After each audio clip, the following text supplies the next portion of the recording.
hours of the morning, while the city sleeps, an uncommon band of heroes unites to fight the forces of evil. The Opie and Anthony Show. Oh, my sweet Jesus. With Op. I want to be known as notorious. No. Ack. Everyone is always in my way. Oh, you really are deluded. And B-Cup. Kind of fat-breasted and awful. And surrounded by dullards. Ben looks like poorly spliced film. Oh, it's hilarious. Whenever Steve yawns, it looks like the back of the Batmobile when it accelerates. Pocketosis. Eric, you're not going to cry. Shut up. And armed with superhuman powers. He pulls his pants down and just starts leaking into someone's garbage can. That's rule one. How about if he gives you the old chin tap with his helmet? That's all right with me. They are living among us, average citizens, average heroes, quietly and anonymously continuing to make the world a better place. Controversial talkers Opie and Anthony. We are just dicks. You better just sit back and watch. Yeah. Wait, what? The Opie and Anthony Show. Oh. But enough of this palaver. Let's get the show on the road. You dumb asshole. Okay. Morning. Let's get back fast. Okay. Okay. I pity the poor fool. Don't eat my cereal.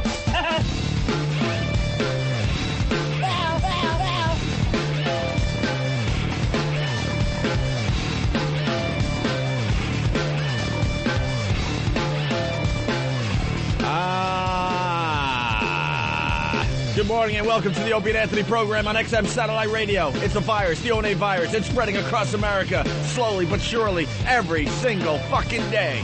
There you go. That's what I say every day. And we're back. We're back. Took our little day yesterday. Took a little day off to take care of some things.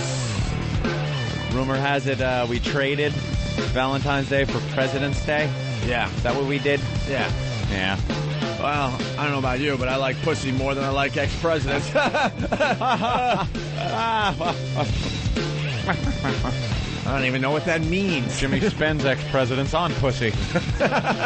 Interesting little twist. So there's a connection there. Let's say hi to Snatch Crud from whackbag.com. Is this the Snatch Crud? The Snatch Crud. Check it in today. Good names, just when you think they ran out. Yo, Snatch. Good morning, gentlemen. Good morning. I would like to welcome you to a fine Whip 'em Out Wednesday from the Las Vegas area. Ah. Thank you, sir. Familiar with the Whip 'em Out Wednesday, are you? As a matter of fact, I was wowed 3 times by the same girl yesterday going up US 95. Man, tell her to go home. And I didn't even, hey, here's the deal. You go to opieandanthony.com, you fill out the online form, they send you your wow sticker, or you can send one to 111 West 57th Street, New York, New York. Don't know the zip code. You guys might help me out there. 10019. 10019, thank you. And, or you can make up your own sign, put it on your vehicle, write it in the dirt, whatever you do. But I'm in this big old Peterbilt yesterday, and I just looked down at her, and I just mouthed the word, wow. And lo and behold, boobies. What a great day. Gotta love boobies. Gotta love boobies. Unless you're Tom Cruise. Amazing concept. Just saying. Oh, yeah. Well, just saying. Can I plug something real quick, you guys? Huh.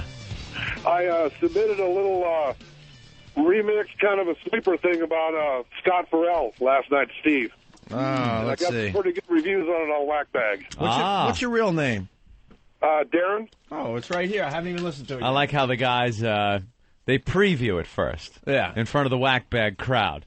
They preview it. And depending on the reviews, they know whether they should submit it or not. Some people don't. Some people opt not to pay attention to the Whackbag people if they get bashed and send it in anyway. And sometimes it flies, sometimes it doesn't. So you're getting great reviews on this? Yeah, I got a few pretty good ones. Would you call it great reviews, good reviews, average reviews? Average to good. They were nice. How hard was the penis in the review meter? That's for the porno movies, Opie. Limp, and then plump, right. and then full erect.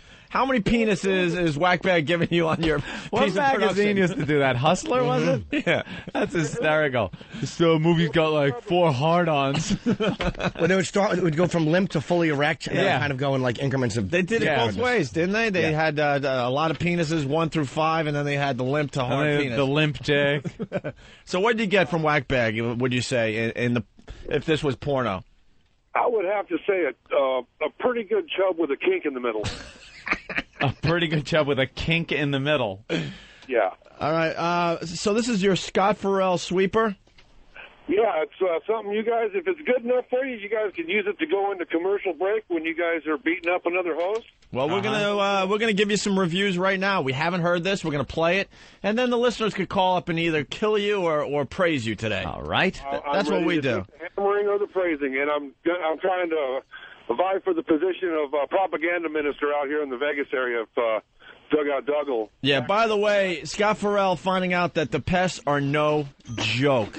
I love these stupid radio shows out there. They're like, oh, the O&A Army, bring it on, boys. They have no idea what they're getting into with the pests from this radio program. Yeah, they're like, oh, they got a little army. Isn't that cute? It's not like an army where other shows say, hey, you got the army. Send in your email address. We're going to send you an email, a newsletter, and a bumper sticker. That's not the This army is mobilized. They're active. They're proactive. And they are fucking ruthless. Absolutely ruthless, and they don't let go. Nope. They're called pests more than the Army. There's an O&A Army, and then there's like O&A pests. Yeah. And then, We're full-on shock troops. That's what we are. The pests are the elite forces of the O&A Army. Right. And just to reiterate here, Scott Farrell used to be a friend of the program. He's a complete and utter asshole. I don't want anything to do with him whatsoever. No matter that he's trying to, behind the scenes, get some kind of truce going. Right. Because the pests are destroying his show. They destroyed his little tryout on Howard Stern's channel over there. Yeah. And we already found out that the Little Doggy Company very pissed off at Scott Farrell. Yep. Howard very pissed off at Scott Farrell because his little show on Howard 100. Howard 100. Whatever he's calling has it over to there. name the channel after himself. Yeah. And I'm saying whatever because I swear to you I haven't listened to the Little Doggy Company. I just get reports from the past and other people around here. And what was I going to say? Oh, it turned out to be a 3-hour infomercial for the Opie and Anthony show. Yeah. So he pissed off a lot of people over there. That's got to make him happy over there at Sirius, and make Howard happy that 3 hours of his time block on his channel that has his name on it is, an infomercial for the Opie and Anthony show. Right. And when he fails miserably over there, he's not coming back into our camp ever. Bye-bye. Ever. And say you don't care as much as you want.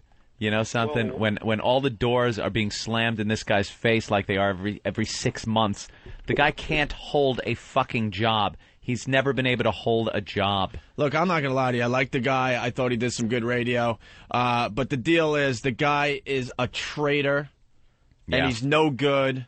Lying and he can sack of shit. And he could add me to the list of many, many, many, many names where he just burned bridges. Oh, yeah. His career is filled with people where he just burned bridges. Yep. And now, Scott Farrell, add me to the fucking list. Go fuck yourself. This fucking guy, and let me tell you, because there's rumors about this. I was sitting home the other night, I think it was Monday, watching something faggoty. It was, I think it was Skating with Celebrities or something, okay? Ooh. How many dicks up? No? I got hooked on that dumb show because I can't believe Bruce Jenner is actually skating. He looks like a Frankenstein out there. And week after week, they allow him to continue for some reason. So I'm just, I don't know, I'm into this stupid show. It happens, what can I tell you? And all of a sudden, my phone rings, and it says something like 699 or 6999. I'm like, what the fuck is this, right? So I answer the phone. It's Scott Farrell, and it's obvious he's calling me live from the Little Doggy Company. Uh-huh. And I'm like, this guy who claims to be my friend, who had the same agent as us for a long time. We sat and talked. We ate together. He's going to make me part of his fucking radio show and try to make a bit out of this? Yeah. Dude, I lost my fucking mind, and this is what I'm telling you. This is the God's honest truth. We try to deal in honesty on this program. I lost my mind for at least 3 minutes and just beat the shit out of him. Okay? Mm-hmm. And then it turns out that I guess he didn't air the call or he dumped out like crazy and then goes on his show and says, oh, I tried to get Opie on the air, but he didn't want to play. He didn't want anything to do with me or something like that. Yeah. I'm like, I made you look like a little bitch. Like you pussied out or something. Because this is the real deal. I mean, we're talking about real anger here. I'm like, you're going to make me part of a fucking radio bit? Yeah. You fucking cocksucker. I just lost my mind. Yeah. And I got all the facts out, but of course, because they don't deal with real issues over there. Oh, we better dump out of this, or we better not air this because this is too brutal. But the fact is, Scott Farrell on his fucking website, I don't give a shit. He's trying to say that someone else wrote it, but Scott Farrell on his website started praising Howard out of nowhere, even though he's been a friend of ours for many years. I helped him get the fucking job at the old joint. Heard him just bash Howard all the time to us. I got him the job at the old joint, or at least helped him out because I know his history with burning bridges. But I'm like, no, the guy's talented. We got to give him a shot. Yep. And then we became friends, and he ended up getting fired from the old job. And this is the real deal because he defended Anthony and I. Mm-hmm. Okay? He defended Anthony and I. He couldn't keep his mouth shut. All right? That's fine. All right? So all of a sudden out of nowhere, he's got this website, and it says he starts trashing us and saying how great Howard is and Howard's going to kick our ass. I'm like, where the fuck is this coming from? We were negotiating with the guy to try to get him over here to XM, but because of things that are going on behind the scenes, we had to put all that on hold. That's why some other people that we really like and you guys have heard on the show, they're in a holding pattern right now, okay? But we're trying to figure that out. And then next thing you know, he's on Howard's show trashing us and then starts his own show. It's a little tryout over there and starts killing us there. So the pest just took him out. That's it. Took him out 2 nights in a row. Out of his game. And it doesn't stop, people. This doesn't stop. The pests go and go and go until you give up. Until you just give up. Or until Howie realizes, this ain't going to work out. Get somebody else in there. Right. And his only defense is like, I didn't write that on my own message board. I'm like, well... Really? Who did then, Scott? It says it's pretty much your website. I mean, not only that, it was worded like it's like somebody writing, like somebody reading one of Jimmy's blogs, and then saying, "Well, Jimmy didn't write that." You'd know if he wrote it. It sounds like Jimmy. And I'm not a faggot. If I write something on my site, I'm not going to deny it. Well, I'm not a little faggot like that. And here's the deal, man. I mean, there are times there's some things that pop up on our website that I'm like, what? What is that about? And and we immediately take care of the problem. Yeah, take it down, address it. Like he didn't know it was up there for days? Yeah. For days? And then to get on and confirm it by just bashing us. And then he calls me thinking he's got what it takes to take me on. Stop. And then doesn't even have the balls to air the phone call and then make believe that I didn't want any part of him? Are you kidding me, Scott Farrell? You fucking loser, you fucking liar, you fucking traitor. I don't think he was trying to make a bit out of you. I think he was trying to squash it. And when you told him to go fuck himself, he realized, I can't squash this. He was trying to squash it and save his dignity. Believe me. He was trying to save his dignity and squash it. Yeah, he wants it squashed. It's affecting his show here. And a note to another old friend, Jeremy Coleman, because he listens every fucking day. Scott Farrell calls me at home again and tries to make me some part of a fucking radio bit or gives out any of my fucking phone numbers on the show. Everyone's home number gets out on the show. Everyone's. Yeah. Everyone's. And, Jeremy, you know the list of people over there that I know and I have numbers for, including Howard. All of them. Yep. I ain't fucking around. This fucking guy calls me to try to make me a radio bit. Go fuck yourself.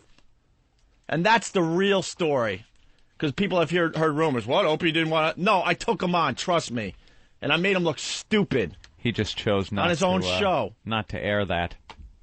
But he was obviously... Like, Jimmy thinks he was trying to squash some. No, this guy was obviously either taping or I was in a long delay and said, all right, I can't go with this. I'm telling you. He might have been taping it. I'm telling you, because I've had conversations with the guy. They don't start off with a blast to the face where I'm like, what the fuck? Oh, and then I realize, I'm like, oh, I'm on the air. All right, you want to play? We're going to play. Yeah. Let's go to Dugout Doug. Doug, what's up? Oh, wait, here it is? Holy shit. Hold on, One of the Doug. senior members of the Pests. Hold on. Doug, hold on, man. By the way, you guys did a great job. Hold on. So this is what he said on his show, to back it up.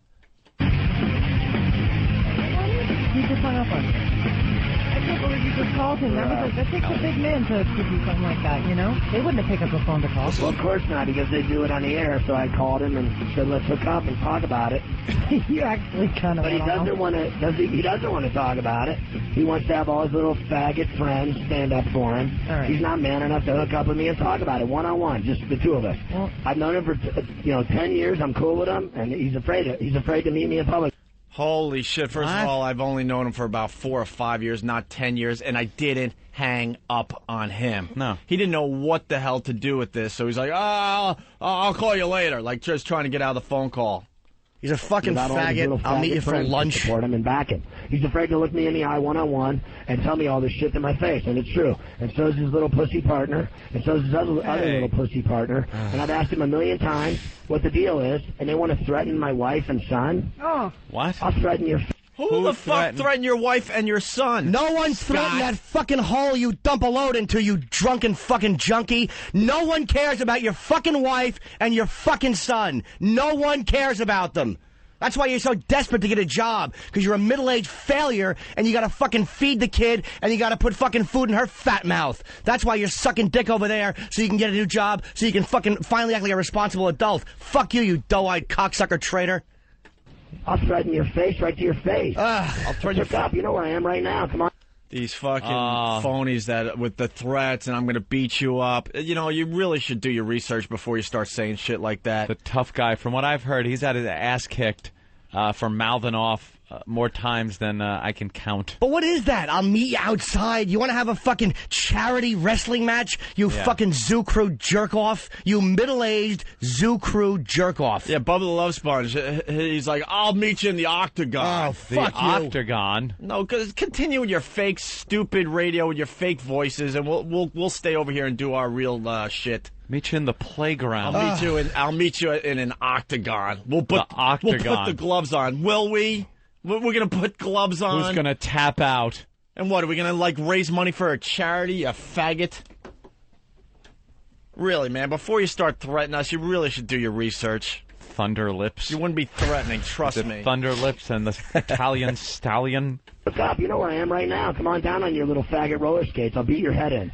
Oh. Come on down right now. I'm here right now. You know where I'm at. Come find me. I call you up. You want to scream and yell on the phone? Call you out. By the way, that is like the bravest thing to ever say, because we've been to the Little Doggy Company. They're on the, I think it's close to 50 stories up. Yeah, I'll just go there. I'll go there, Scott, because after 9/11, they just let you up. Yeah. Yeah. There's no security. I'll go right to the security guard down below. I'm here to see Scott Farrell to punch him in the face. Yeah, we got to beat up Scott. Yeah, one moment, please. As you're in the elevator. Ding. More phony shit. I love these guys. You know where I am. Really? Oh, I'm going to get from the security guy, and he's going to allow me to go 50 stories up to punch you in the face, right? Yeah. That's going to happen, right? Right. We can't even fucking sign into our own building half the time. Just go down there, get on the Pharrell-elevator, come on up. Shut up. Oh, with the word Pharrell and things, it's fuck. When I listen to him trashing the show and me and you guys, I swear to God, I wasn't even that angry. I was fucking embarrassed for him. It's like, that's what you have? I'll come down and I'll fucking put you in a headlock. You fucking cunt. You phony fucking cunt. That's what you are. You're a fucking phony cunt. You don't even have the balls to be honest, man. Mm-hmm. I'll put you in a... That's your idea of cutting and slicing somebody's Achilles? You fucking Mr. Mom faggot. You're a Mr. Mom. You're a stay-at-home mom. You do your fucking little radio show at night, and then you go home and you fuck your stupid wife, and you change diapers in the morning, and you're still trying to be a rebel wearing a duster like it's 1981. You stink. Gets on the air talking about, chicks, not boozing it up last night. No, you're not. And let me make this perfectly clear. None of us have threatened his wife or his kid. I haven't even talked about him. Who cares about them? I don't care. Cares? It's not my fault. You didn't have the guts to pull out of some stripper you were fucking. Good for you. Now you got a kid. Fuck you. Who cares? Your wife and kid haven't been stabbing us in the back or talking shit about us, so why should we address them? It's you that's the asshole, Pharrell. Yeah, how desperate were you, man? Yeah. I mean, Jim Brewer went over there, and we're still friends. Got no problem with Jim Brewer. He went over there. He thought it was a good opportunity, and he doesn't fucking trash us. He does his show. It's nothing about working for Sirius. And when we see him out and about, Yeah, we're friendly. Yeah. We are. Yep. To be honest with you, we don't see him a lot these days, but when we do, there's no problems there. No. And you could have done the same fucking thing, but for some reason you felt like, because now you got the gig over there, you got to trash us on your own fucking website, go on Howard and trash us. Yeah. So now deal with the pest. You thought they were cute. I love these guys. Oh, bring it on. Bring on those two Army members. They got only 2 listeners. It takes one day. You don't want to fuck with the pest. We've been telling you guys this for I don't know, a year or 2 now. It takes a day before they start going, all right, we got to do something about this. It's destroying the show. He has no fucking fans, dude. It was all Opie and Anthony call. I listened to 30 minutes of calls. It was hilarious. Yeah. No fucking... If they're not pre-screen callers, he has no fans. Yep. No one gives a shit about you. No one cares about the rambling guy. No one's listening. No one fucking cares. I call you up, you want to scream and yell on the phone and fight with me on the phone and scream and yell and call me all kinds of names and cuss at me and call me this and that. I'm like, let's just hook up and talk it out and figure. See, he's referring to the phone call there, by the way. You didn't call.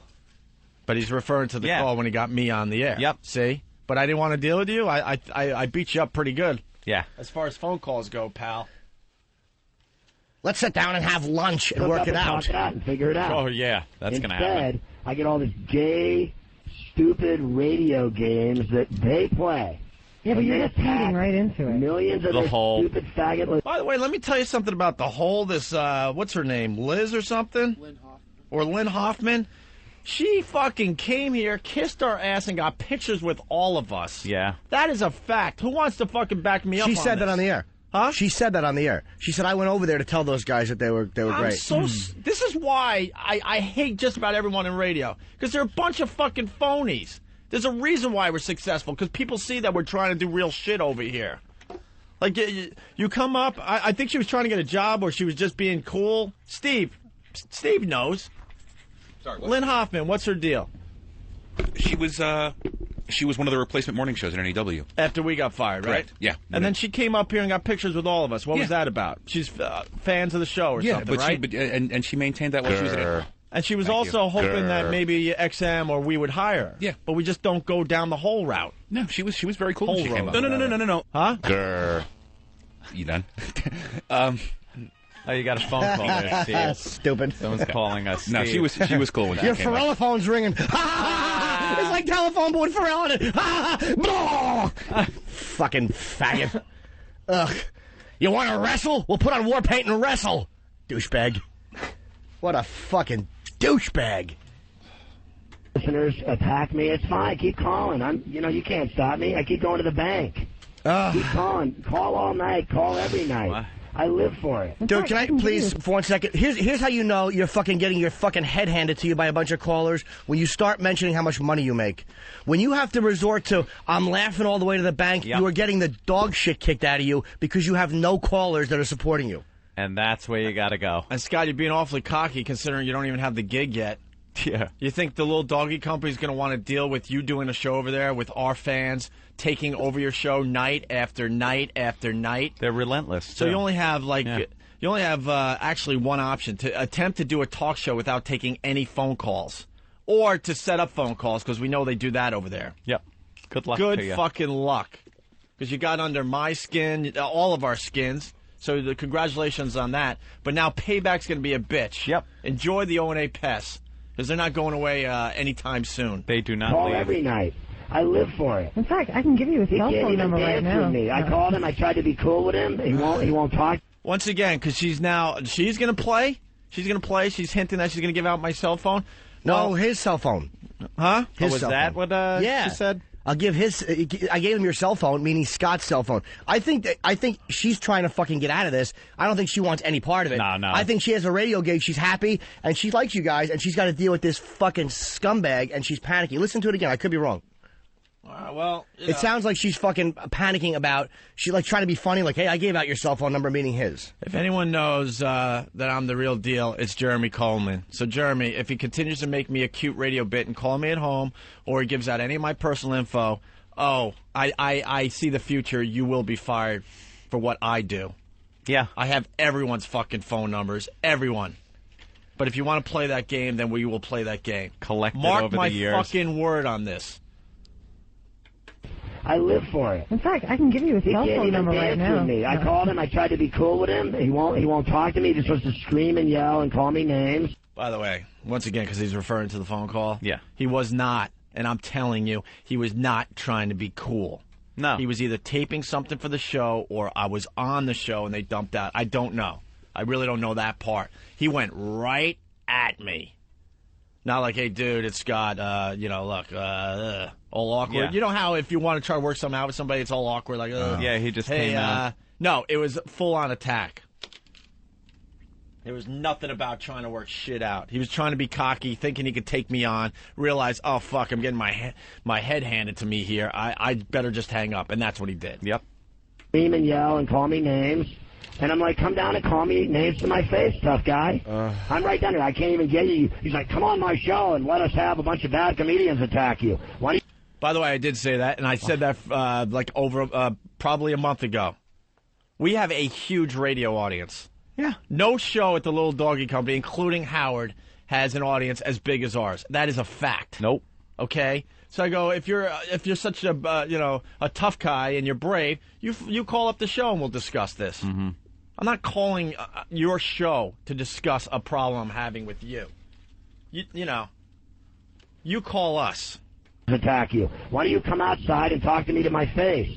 Why don't you meet up with me, tough guy, and talk it over? This is silly. It's radio. What are we, fighters or something? What do you got, boxers? Shut up, you hole. Now you're just another hole, Lynn. She's goofing on him. How does that feel? She goes, what, are we fighters? What, are we going to go out and fight? Dude, she just wants to go do a radio show, and she is stuck with this self-destructive, bootlicking piece of shit. Combative asshole. We are embarrassed for you, man, that you have to suck. I can see if this show fucked him over and he was fucking striking back, but it's like you're groveling for the approval over there, like, I'll take on O&A and I'll make a name for myself over here. Yeah. Pick up the Ferrellophone. We never said no to the guy. We were still trying to work things out. He's just a douche. We were trying to work things out, but, he decided to go over there. God bless you. But you also decided to trash us for whatever reason. Now you're going to pay for that. Here's how you know he's a coward and a fraud. The fact that when referring to Jeremy Coleman, if you want to refer to Jeremy Coleman, he says he's a good guy. Yeah, when he's on Howard's show, he goes, he's Jeremy Coleman. He's a great guy. I really look up to him. Do you? You look up to him, you fucking phony. Did anyone look up to Jeremy Coleman? He was a good guy, but we walked all over him. Well, no one looks up to him. The whole fucking staff walked all over him. No one looks up to him. It's a fact. Scott, you know that. Jeremy even knows that. Scott's a phony. Everything he says is self-serving. He's trying to make something of himself, and it's usually bullshit. And and there are times I get a bad reputation. What can I tell you? But on this one, I'm telling you, this guy has burned so many bridges, and I'm just throwing my name at the bottom of the list of bridges that Scott Ferrell burned. Yep. It's a known fact in the business. The guy blows himself up all the time. All the time. Because I've had the reputation of blowing myself up. I'm like, really? Really? Look at the Scott Ferrell's career. I look like a saint. Dugout Doug, what's up? Shake it up. What's up, Doug? Sucks ass. He completely sucks. But I got to back up Jimmy and say flat out, that hole was not your average hole. She definitely was getting pissed at Scott for not being able to handle the situation. She, I really, truly think that we can get her to quit before we can get him off the air. You think so? But, yeah, man, we got all the audio in there. There's a really good one of him having about a 2-minute meltdown. I don't know if they put that one on the CD for you. He was completely losing it by midway through night 2.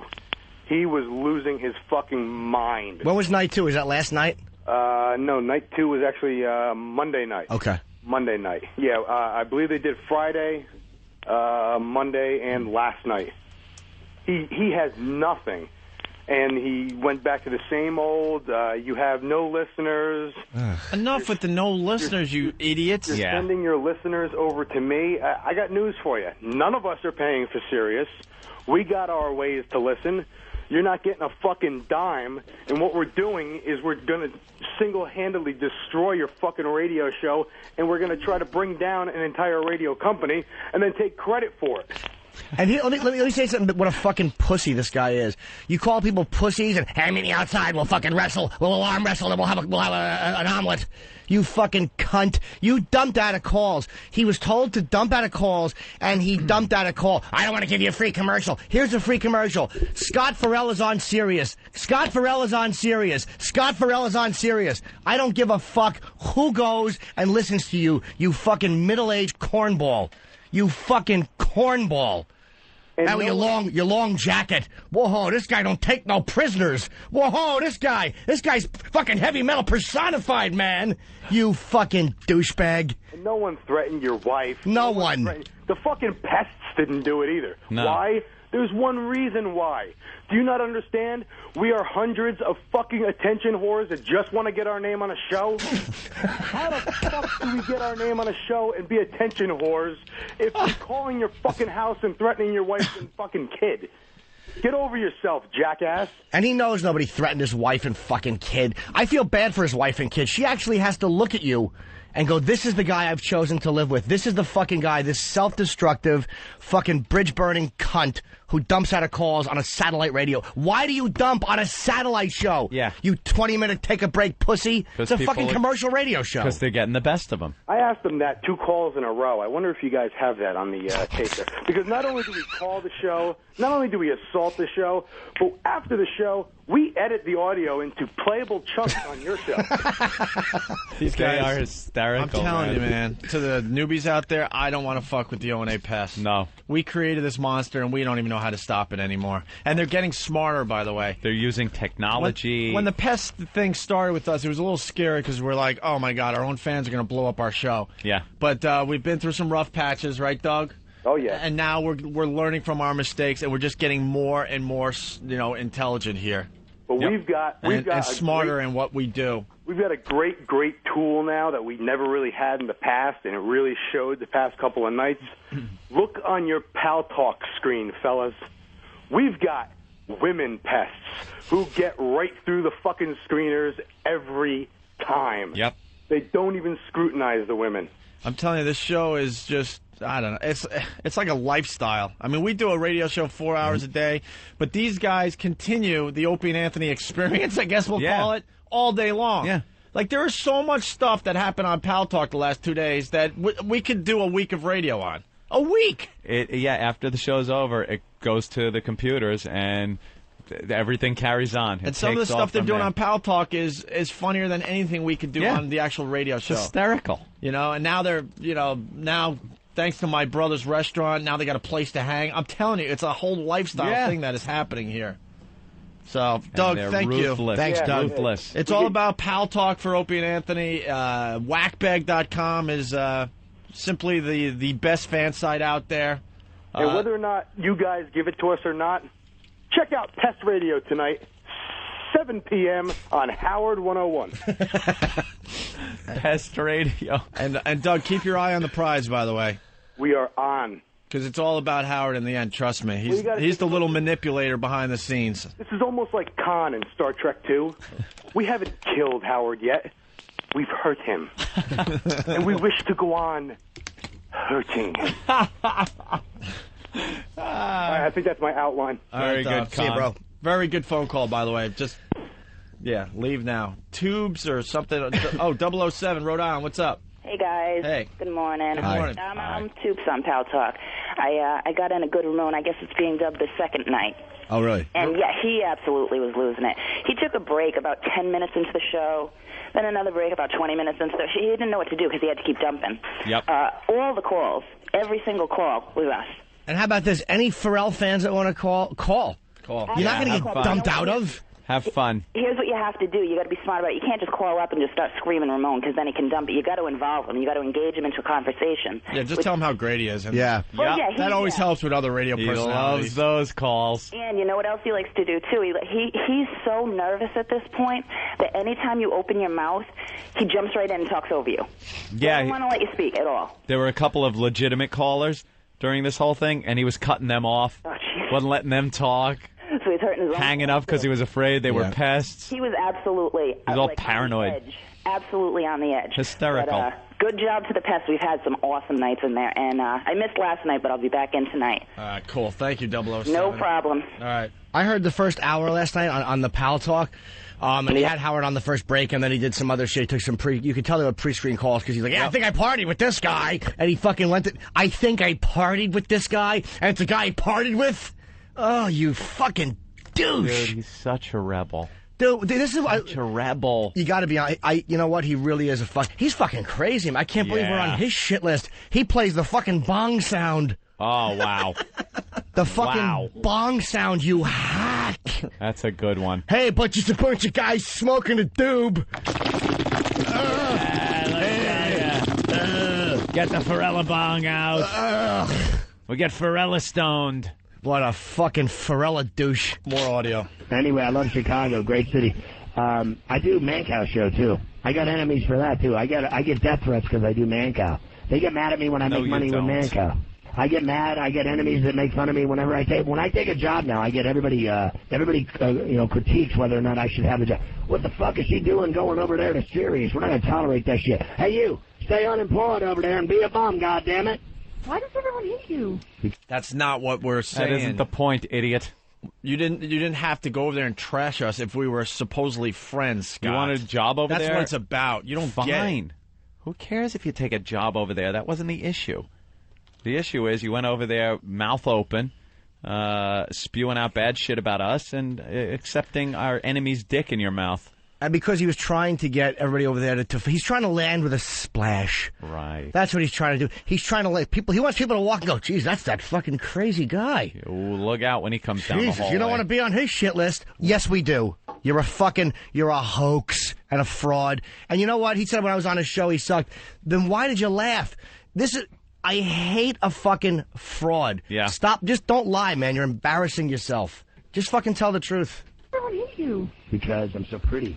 Well, Jimmy in Wyoming. Because I end up with all the hot-looking trim anyway, and it bothers people that have ugly girlfriends. Jimmy in Wyoming? I know some guys that do radio shows that have ugly girlfriends. Anyway, Jimmy, go ahead.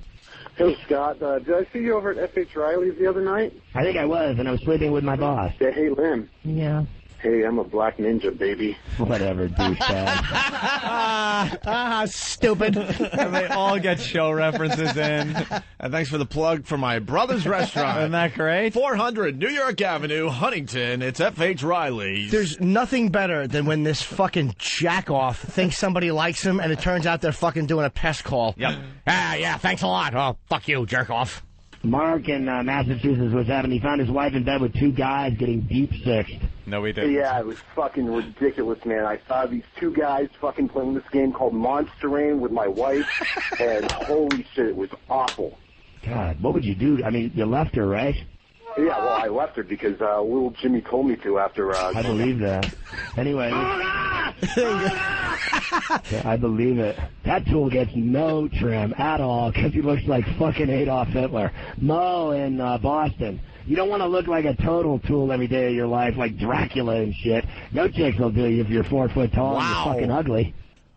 Hold on. What was that? I don't know, but that was some pretty fucking vicious audio there. No, I look like a tool, and no chick will do me. Let me tell you something. Who got more pussy than Dracula? Exactly. Dracula was like the guy. He'd just look into your eyes, and the chicks were melting. And he was great, because after he fucked you, you were dead. How perfect is that? Jesus. 4 foot tall. Oh, no, a short joke? You fucking hack? Play a bong sound. Gonna blow smoke in his face. Hey, Pharrell, listening in Joliet, Illinois. Pick up the Pharrella phone. Ugh. People were saying, you shouldn't give me attention because the pests listen, and hey, they might like the guy. Good, that's always the rule in these kind of things. You don't want to send listeners over there. This is one of those cases where he's just so bad, and a lot of people have pointed out, I never would have listened to him if it wasn't for this going on. I listened and realized he's just babbling. If it wasn't for his fast, on fucking meth delivery, he's saying nothing. Nothing. He's babbling like an idiot the whole time. Well, here's where he goes off on Norton. Barry in Colorado. Isn't it great when I get them on and they're just such dicks that I still do them and I'm not even trying? I'm like, I do such a Peter, but I think I'm gonna yell at you on the radio because I'm a total tool. I'm a total tool. I'm a total tool. Hey, I'm a total dork. I'm a total tool. This is his whole show, by the way. 5 years. I listen to the radio, but I can't get it in because our reception sucks. Oh, wait a minute. That's their reception. That satellite company. Nothing comes in. Sorry. See ya. Oh, dude, that's not me. Yeah. I'm cool. I'm cool. I know you're cool. I'm not going to hurt you. Take the knife back, Lynn. Sorry, man. I got a question for Lynn because, you know, I'm used to just hearing Pharrell. I don't know. I mean, you got to calm down. I mean, because if you don't, you're not going to be able to hear him by February 24th and 25th in Albany, Jim Norton. That's so funny. Dude, let me just say this. That dude has become, first of all, he's more funny, if you will, than they are. I've always felt that he's gotten bigger than they have because their show sucks so bad. At least he's doing comedy on TV. Yeah. All right. Well, you know what? Now, wait a minute. I'll now agree You got to with give Pharrell. credit where it's due for certain things. Yeah. It's just not being real. He did our show. If you didn't phony, think dude. we were doing good radio, then why were you doing our show? But I thought you sucked as a comedian. He's a phony, dude. This is what annoys me. It's not coming from a real place. No. It's like I wasn't offended by the It was shallow. It was hollow and dull. It's this phony grabbing at straws, kind of throwing everything out there. Yeah, he's he's short. lost. In one clip I heard, and this is where I became embarrassed for him. He goes, why don't you cut your hair, you Nazi? I'm upset. I thought he was calling me a Nazi. Why don't you cut your hair? The one compliment I thought I was getting, it wasn't even for me. Hey, he walks around the living room at 3 o'clock in the morning dressed like Hitler, mumbling to himself. All right, there are some accuracies in his ramblings. Comedy on TV and getting popular and getting huge. I always kind of thought he was getting bigger than them because nobody listens to them anymore. So that guy should just get rid of them and have his own thing and he'd be famous. But he sucks on their dicks so much all the time that he can't stop biting down on their hairy dicks. He just sucks their dicks so much he's ridden their dicks his whole career. So now he can't separate himself and be funny because he's not funny. So he can't figure out where he's going. So he does the same thing every day. Beats his head into a wall like the kid on the short bus. Wait. Can we stop for let's analyze that. A short bus joke. Yeah. A fucking They're always funny. short bus. Should I take a long walk off a short pier? You fucking That's a good one. middle-aged Can I write that down? hack. Dude, he went from saying you're funny and you're taking off and we suck and you're funnier than us and that's why you're taking off to you're sucky, like all in the same fucking breath. Because he's a fucking fraud. And he's a desperate liar. He wants to land with a splash. He's just a lying jerk-off. He's going to get some excitement the next week or two, and then it's going to go away, Scotty. And then what? You burned another fucking bridge, didn't you? How long you think Howie's going to like this? Come on over, little man. I'll beat your ass. You know where I'm at. Find me right now. I get off at 11.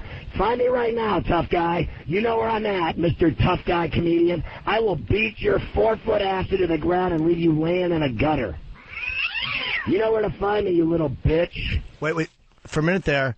Did he have a cat I sound thought I effect? heard a cat sound effect to go with gutter.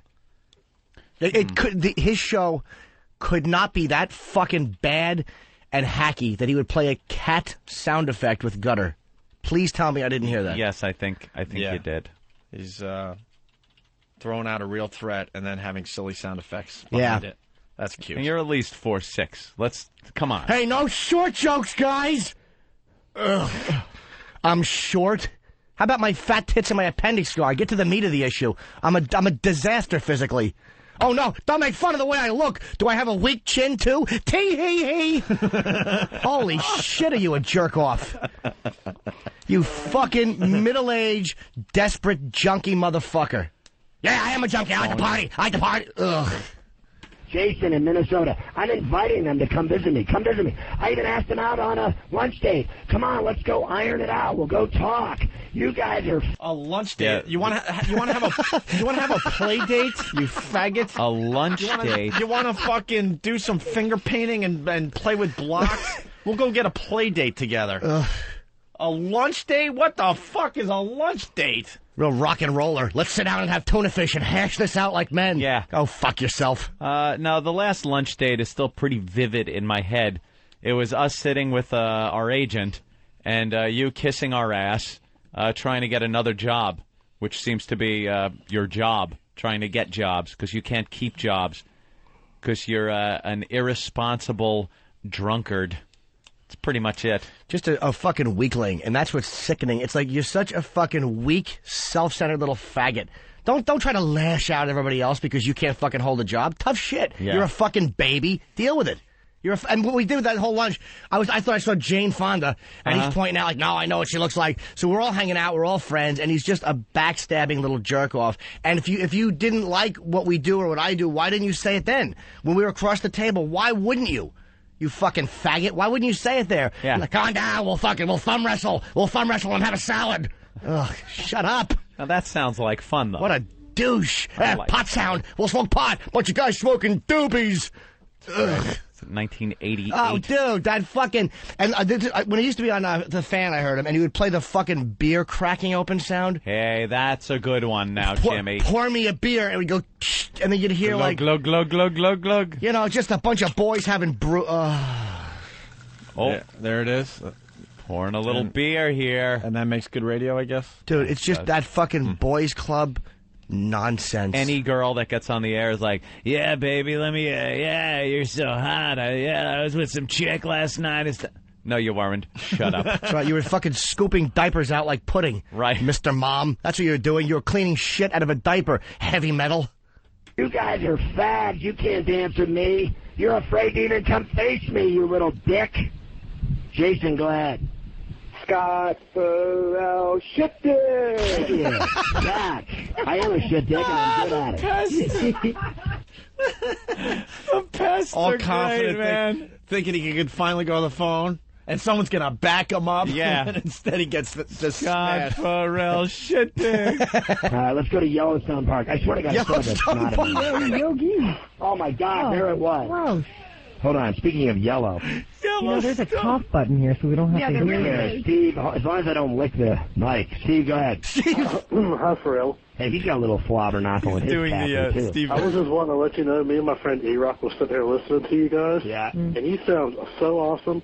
Don't let the pest get you down, you suck-ass motherfucker. Thank you. Anyway, And he hangs up on him. He dumps out. Right. Wow, tough guy dumps out. Why not deal with the calls, man? Because it was every fucking call. Yellowstone Park. All right, you're on, Steve. What a dope. What a fucking dope. Even your friends sitting there doing bongs with you think you're a dickhead, dude. When they leave at night after they smoked all your weed, they talk bad about you. They're like, Yeah. dude, bro, he's such a fucking idiot. We just smoked all his weed. Tyson's a dumbass motherfucker. Did you hear him try to call up Pharrell and be funny and say something funny about Jimmy? It's so funny. He's got yellow jizz. Jimmy, he got yellow jizz. God damn, dude. It's so funny that you think you guys are cool, man. It is so funny to me. My favorite is the story, the lead-in story. Yeah, you know it's leading nowhere. So anyway, I was walking down the hall with the pizza delivery guy and the Domino's guy left a phone number that Jimmy had a load of yellow.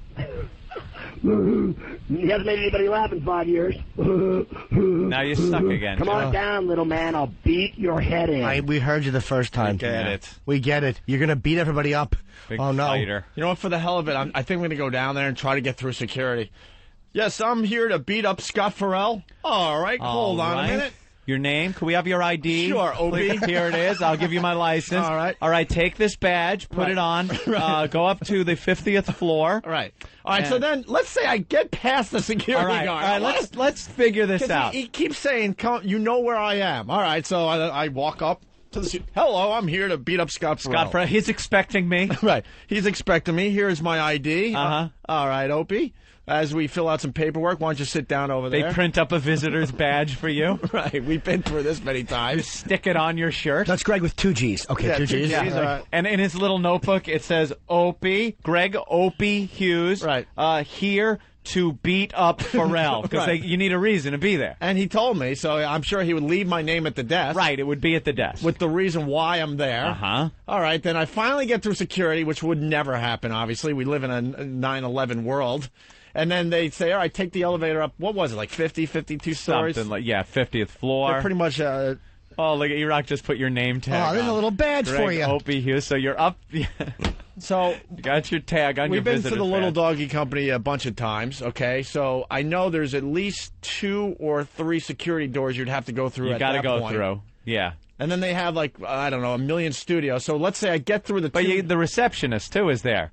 So you have to tell her while you're there, hi, I'm here to beat up Pharrell. He's expecting me? He's busy right now. Could you just sit in the chair? And now you're sitting in that huge glass lobby. Right. You're sitting there in a chair with your name tag on, just looking around, waiting. Just whistling to myself. Yeah. And then what does a show producer come up first? Hi, how are you? My name's Bob. Right. You're Opie? Maybe they'll offer me a cup of coffee. You or want something. some coffee or some water? No, that's okay. All right. Well, we're just trying to get one of the conference rooms set up for the fight. So if you could just sit a couple of minutes. What These a idiots. jackass. Idiots. Come on up. You know where I am. Yes, behind 18 locked doors. Right. Josh in Ohio, go ahead. Stupid. Hey, what's up, man? I think I'll call my girlfriend on the other line and breaking up with her for you, man. I think that's great, You dude. think I should try it, dude? I think you should try it. Call her up. Ramon! What? Ramon. You into the phone? What? You like the Ramones? What?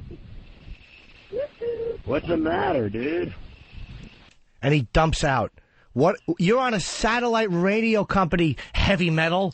Yeah. You fucking faggot. Hey, Mr. Balls. Come on, call up. Pick up the Pharrell phone. Oh. And you hit the Pharrell dump button.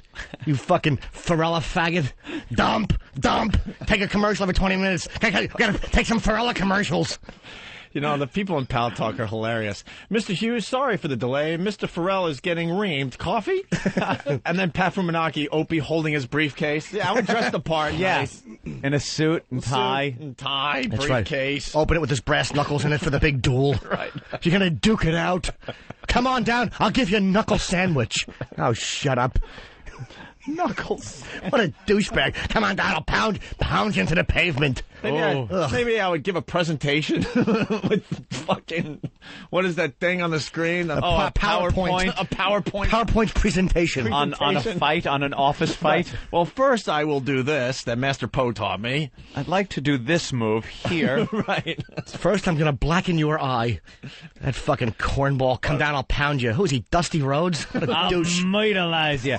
Why don't you come down here, you yella? You yella. Put you in a figure four leg lock. Will ya? Will you? Will you, Scott? Hey, call me on the Pharrell phone. Who's this, Mike Hunt? Mike, why you? One, please. Hello, you're on. I'll cut Z's in your cheeks. Pharrell red. Any Pharrell fans that want to call up, please, you're not going to get dumped out of. Yeah. He dumps out because he's a pussy. Let her rip. We're not going to dump out of you. Still waiting for the first one to come in. None. Because it'll be fun. Hello, you're on Howard 101. Hey, guys. How you doing, man? I'm doing terrific. I'm going to go see my therapist after this. Maybe get in a brawl down in the street. That makes two of us, my friend. You know what I mean? Yo, listen, I want to say, I just tuned into you recently. I just got serious. Honestly, you're fantastic, bro. You were out of control. I think you're funny as hell. Yeah. I'm sorry, your partner. Well, I'm sorry, your name is Lynn. You guys are great together. You guys make me laugh. I hope, dude, are you going to continue doing radio with Stern? Or? Yeah, I'm going to keep doing radio with Howard, and everybody's jealous of me, and Lynn's just mad at me because I keep getting in fights with all my old friends that don't like me anymore. No, I'm not mad at you. Yeah, you are. You think I've lost control of the show, wasting time arguing with people. But then she said, yeah, call him. Get him on the air. I egged you on. I got to admit it. I wanted to see what would happen. I didn't want him on the air. I just wanted to talk to him and say, talk to him privately. I said, let's hook up and go have a burger and figure this shit out. What's the matter? That's exactly We what I ain't said, going Scott. anywhere with your dick-ass faggot fucko. I'll fucking kill your dad, motherfucker. You come near my family. Come on, he didn't say that. You touch my brother living in the suburbs, you're fucking dead. I'll send all my Guido fucking losers after you. By the way, I didn't say any of this. Guido I didn't say losers. any of But this. he just wanted to go for a burger. Little burger. Oh, yeah, and it's real smart to get my brother involved. My brother that doesn't leave his boy. house and just trains in his basement, waiting for the day that he could finally kill somebody. That's real smart, Scott. You think he'll make it through Real security smart. over there, your brother? Do you know when Mancow did his bullshit with us that I actually had to talk? This is a true story. I had to sit my brother down and go, you cannot fly to Chicago and beat up Mancow. I actually had this conversation with my brother. You know something? For all the bullshit you hear, these fights, these physical fights, never materialize. Radio people are pussies. It doesn't happen. You don't get them. You get in a situation where all of a sudden you're at a function and you see these people, they just avoid each other. Bunch of fucking faggots. It would just... I hate his fat... You know what, Ferrell's, his whole show sounds like the disclaimer at the end of a car commercial. That's what you do. You're the fucking FedEx commercial. Less interesting. I talk real fast. Like, that's intriguing? You're not some rambling genius. You're just a fucking self-centered cock who can't let anybody else get a word in. And you're not that interesting. Radio. I'll send all my Guido fucking losers after you. Here's my dick on your lip. How's that taste? Whatever. I could care less what you think of fucking me. I'm nasty. Don't fucking come near me. Yeah, look out. Don't get on his bad side. He's wild. Why don't you dip a stick in AIDS and fuck your mother with it? Why don't you do that, you silly goose? Hello. Good evening. How's it going, Scotty? It's going terrific. Bless all of you. Not much. I want my son to swear for you. That's terrific. Let's get all the children swearing. How is he? How old is your son? He's 4 years old. All right, what does he want to say to me? Uncle Eddie, can you say fuckEatABullet.com? Whatever, Are dude. you kidding me? There are people that sick that they're putting their kids in Here's what we're going to do. We're going to teach our kids to be losers, just like the radio host. Oh, come on. Oh, come on. Oh, she's starting the whole lines, huh? You hear that? Yeah. Oh, come on. Come on. That was a whole line. Come on. Whole line. Oh, you. Oh. Someone's suggesting Jimmy is like Dracula because there is a trading of bodily fluids and then the woman dies. Hey, guys, am I really taller than 4 feet? That really hit an insecurity button. Yeah. It's okay, Jimmy. Oh, God, are you a jerk-off? We're trying to move through this, trust me. I want to spend all day on it. He's like, there was so many pests that got through. It was great. Dude, I don't even know. I got like 40 some odd tracks in front of me. Yeah. We're trying to just play some of the better ones. Yeah, Matt in Atlanta, go ahead. Shake it up! Shake it up. Everybody's doing it, they just won't admit it. You're a fucko. Guys, the last time I heard from you was years on 96 Rock here in Atlanta. You're a fucko. And let me tell you, it is just great to hear you back on the air. Red rum, fucko. Red rum, fucko. He's having a hard day. Yellow, yellow discharge. Yellow, there goes my tooth. Fucko, yellow tooth. I'm a Nazi. I'm a Nazi. Red rum, red rum. What? Wait, I don't even understand that, and I'm trying really hard. What was he doing there? What he was doing was expressing frustration that he lost control of his shitty radio show, and that he had no fans to call in and back him. The pests are running the show. The pests, the O&A pests have are taken running over your show. The show, and now they run your show. And now they're running our show because now we got to give them props so they continue being our pests. See? Yes. See how scary this whole thing is? We have a lot of things to talk about today, but we have to give, props to the pests, or they're going to turn on us. This is how it works. We don't control these guys anymore. I want to be talking about Dick Cheney and how the vice president pretty much killed somebody. Well, but we have to start with this. I don't think the guy he shot would like to hear your report. What's his name, Menino? I said pretty much. The guy's still alive, but come on, man. Yeah. We'll get into that story in a little while. Because he got peppered. Because that's what happens when you shoot a fucking shotgun. Allergic to pepper. Is there any place you haven't been? Remember the fight I told you I got the shit beat out of me at the pizza place in Atlanta and I got mugged and mugged? Yes. I have apparently fixed the relationship. Remember the guy called to get the pizza? Yes. I tried to fix that fight. And I've tried to fix this fight. Just like, let's hook up and talk it out. I'm not a dick. Well, you think I'm a dick because all of your tool friends read too many blogs. I don't even control my blog. I don't even write on it. I don't even go on it. I swear to God, I got a ton of people doing it. Even Orf was doing it. Right. I mean, everybody does it. I got 20 people working on it. Everything I say on my website is religious gold. Stay tuned and believe it. Just like the media and all the blogs. Believe everything you read. Sucker. Oh, my God, how dumb are you? How fucking dumb are you? You believe everything you read? Believe this. You are a douchebag. Hello. Oh, my. You got to take some responsibility, Scott. It was on your website. Written in his and you had no type of problem babble. reading it and saying, all right, yeah, this could stay up there. And how about when you realize it's on there, and if you didn't agree with it, you take it down and go, hey, I don't know what the fuck was up there. Some idiot I work with, make a joke of it, whatever, anything. No, you meant it. You're lapping ass over there to try to get a gig. because you can't hold a job for longer than 6 months. But did you read what he wrote after the fucking? I wish somebody could send in the response he wrote when he denied doing it. The fucking I didn't do that. Those guys are my friends. Have a little bong sound effect. Bunch of boys smoking pot. Elbow to the ribs. Phony. Hello, Scott. Newark, good evening. I remember you from Pharrell on the bench. Yeah, baby. Can you tell the hoe to shut up, ho, shut up, ho, shut up, ho, Mongo from Newark? I got you. Mongo, shut up, ho, shake it in, shut up, ho, shake it in. So is this what guys That's real do when they creative. fight? Like they just pick on women? No, that's their third grade audience that calls every 2 seconds. Hey, good to hear you. Wow, you should see how much money I'm getting to do this. Hello. Say there You you should go. egg them on when you say I that. am egging them on. I'm the You're fucking an instigator. milkman, woman. I'm the fucking milkman. How about you're getting minimum wage over there because you don't even have a job yet? Hope the audition goes you well. Take a bath with me, Liz? I already am in your sweat. She's gonna go home tonight. Here's Lynn when she goes home. All right, tonight. what's me? Well, we were doing great for the first 2 hours, but then he spent the entire last hour talking to these nimrods that kept calling and attacking him. They kept calling me something like a hole. Yeah. What is that? Like, oh my God. That's a whole. He never stopped arguing with I'm not people. bothered by any of this I at tried all. to fix it. I called a guy and You said, feel let's like hook you're up. bothered by it. Why are you They don't letting it want go? to fix it. If they fix it, then they have nothing to talk about. Who's that? Oh, hole? yeah, that's so... You fucking phonies. Listen, fix it. You think you come over and go for a burger and we sit down and laugh about it? Go fuck yourself. All right, trying to wrap up here. I think that's our cue. Hello, you're on the air. Hello. I'm Slumdog.com. Something about cum in your sweat? What? Hello, you're on. Hey, man, I have one word for you, man.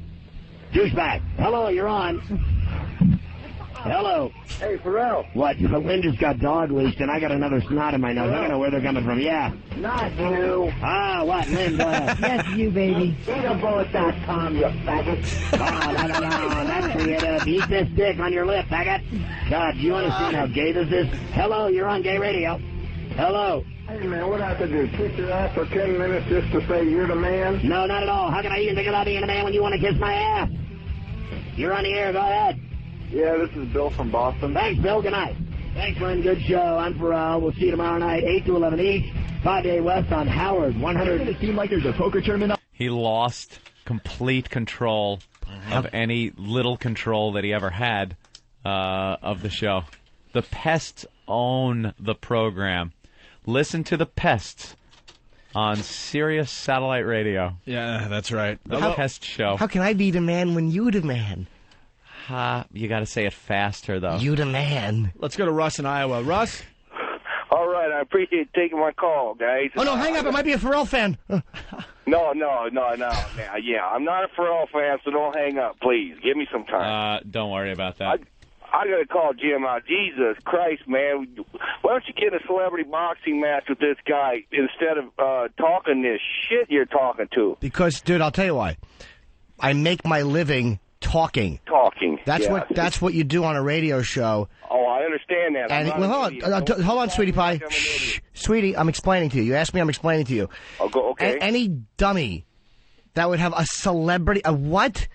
Maybe the girl could come and we could have a battle of the sexes, Family Feud type thing. Well, listen, the way you're talking, man. How do you walk through the streets without somebody knocking the shit out of you, man? Why would they? For what?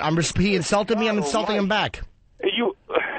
Jesus. Yeah, what don't... Well, so what are you having trouble with? He insulted me unprovoked, so I'm insulting him back. What would you like me to do after he insulted me on his show? Get into the octagon. He insulted you. He didn't insult... you're not married, but you're talking about his wife. He talked about their girlfriends. That's why. Stupid. That's their fight. That ain't your fight. We're all in this together. We're all dope. a team. What am I going to do? Single out one line? Well, that wasn't about me. Oh, your turn. They're all a team. I don't know his wife or his kid, and we only responded to that because he said the people were threatening his wife and kid. We don't care about his wife and kid. That's the point I was making. No one wants his wife and kid threatened. No one gives a shit about either one of them. It's him. We've been in this together for this combination of the Opie and Anthony show like six years with Jimmy at least, right, Jim? Yeah. Maybe even more. Scott Farrell has had probably 10 to 12 different versions of his show since then because he can't hold a job down. I think we know what we're doing here, Russ. Care about his wife and kid. He's a bigger danger to his wife and kid than anybody else that's making these alleged threats. So come home after a bottle of Jameson and roll over on your infant. Jesus Christ, you drunk.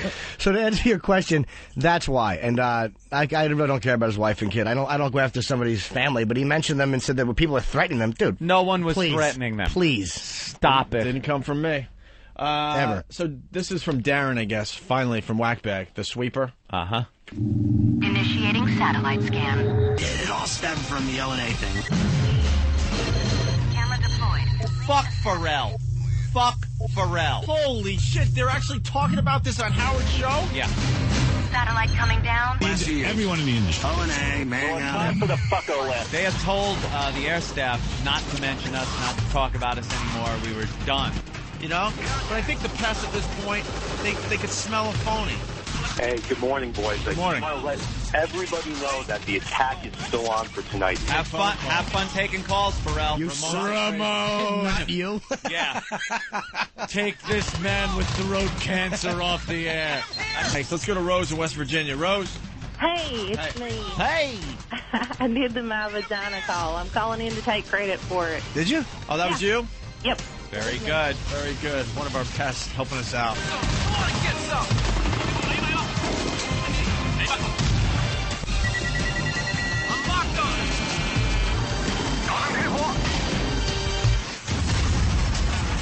Fuck them all. Artillery firing.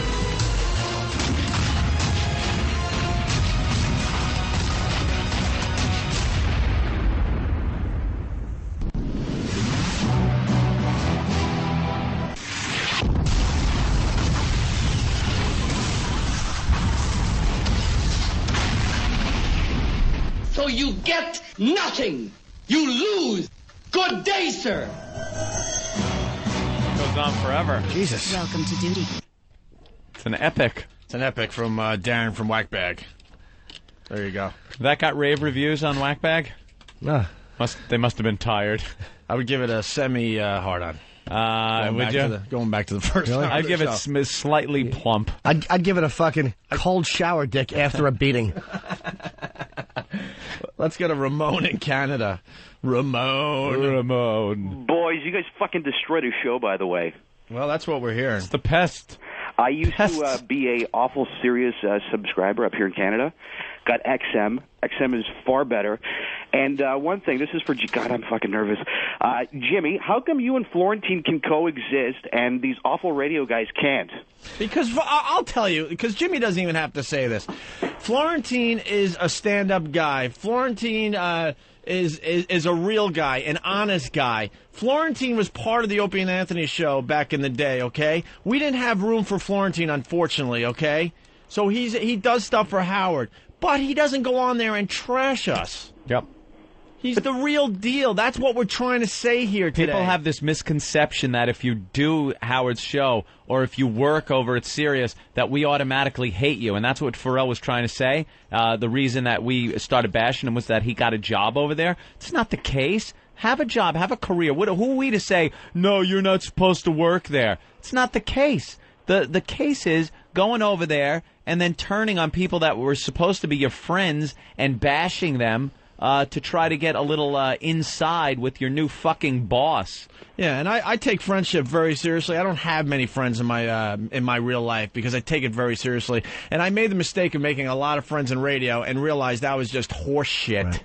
Absolute horse shit. Opie, keep your friends to 2-inch by 2-inch cubes on a computer screen. Little squares. Oh, look at my friends. That's right. I can see them, but if I want to get out of this, I press that button, boom, my friends disappear off the screen. But before Jimmy said anything, I want to get that in there. I love Florentine. I see him out in the comedy clubs all the time. There's no problem between us and Florentine. Unfortunately, I would love to have him on this radio show. We just didn't have room back when it was all kind of developing and coming together.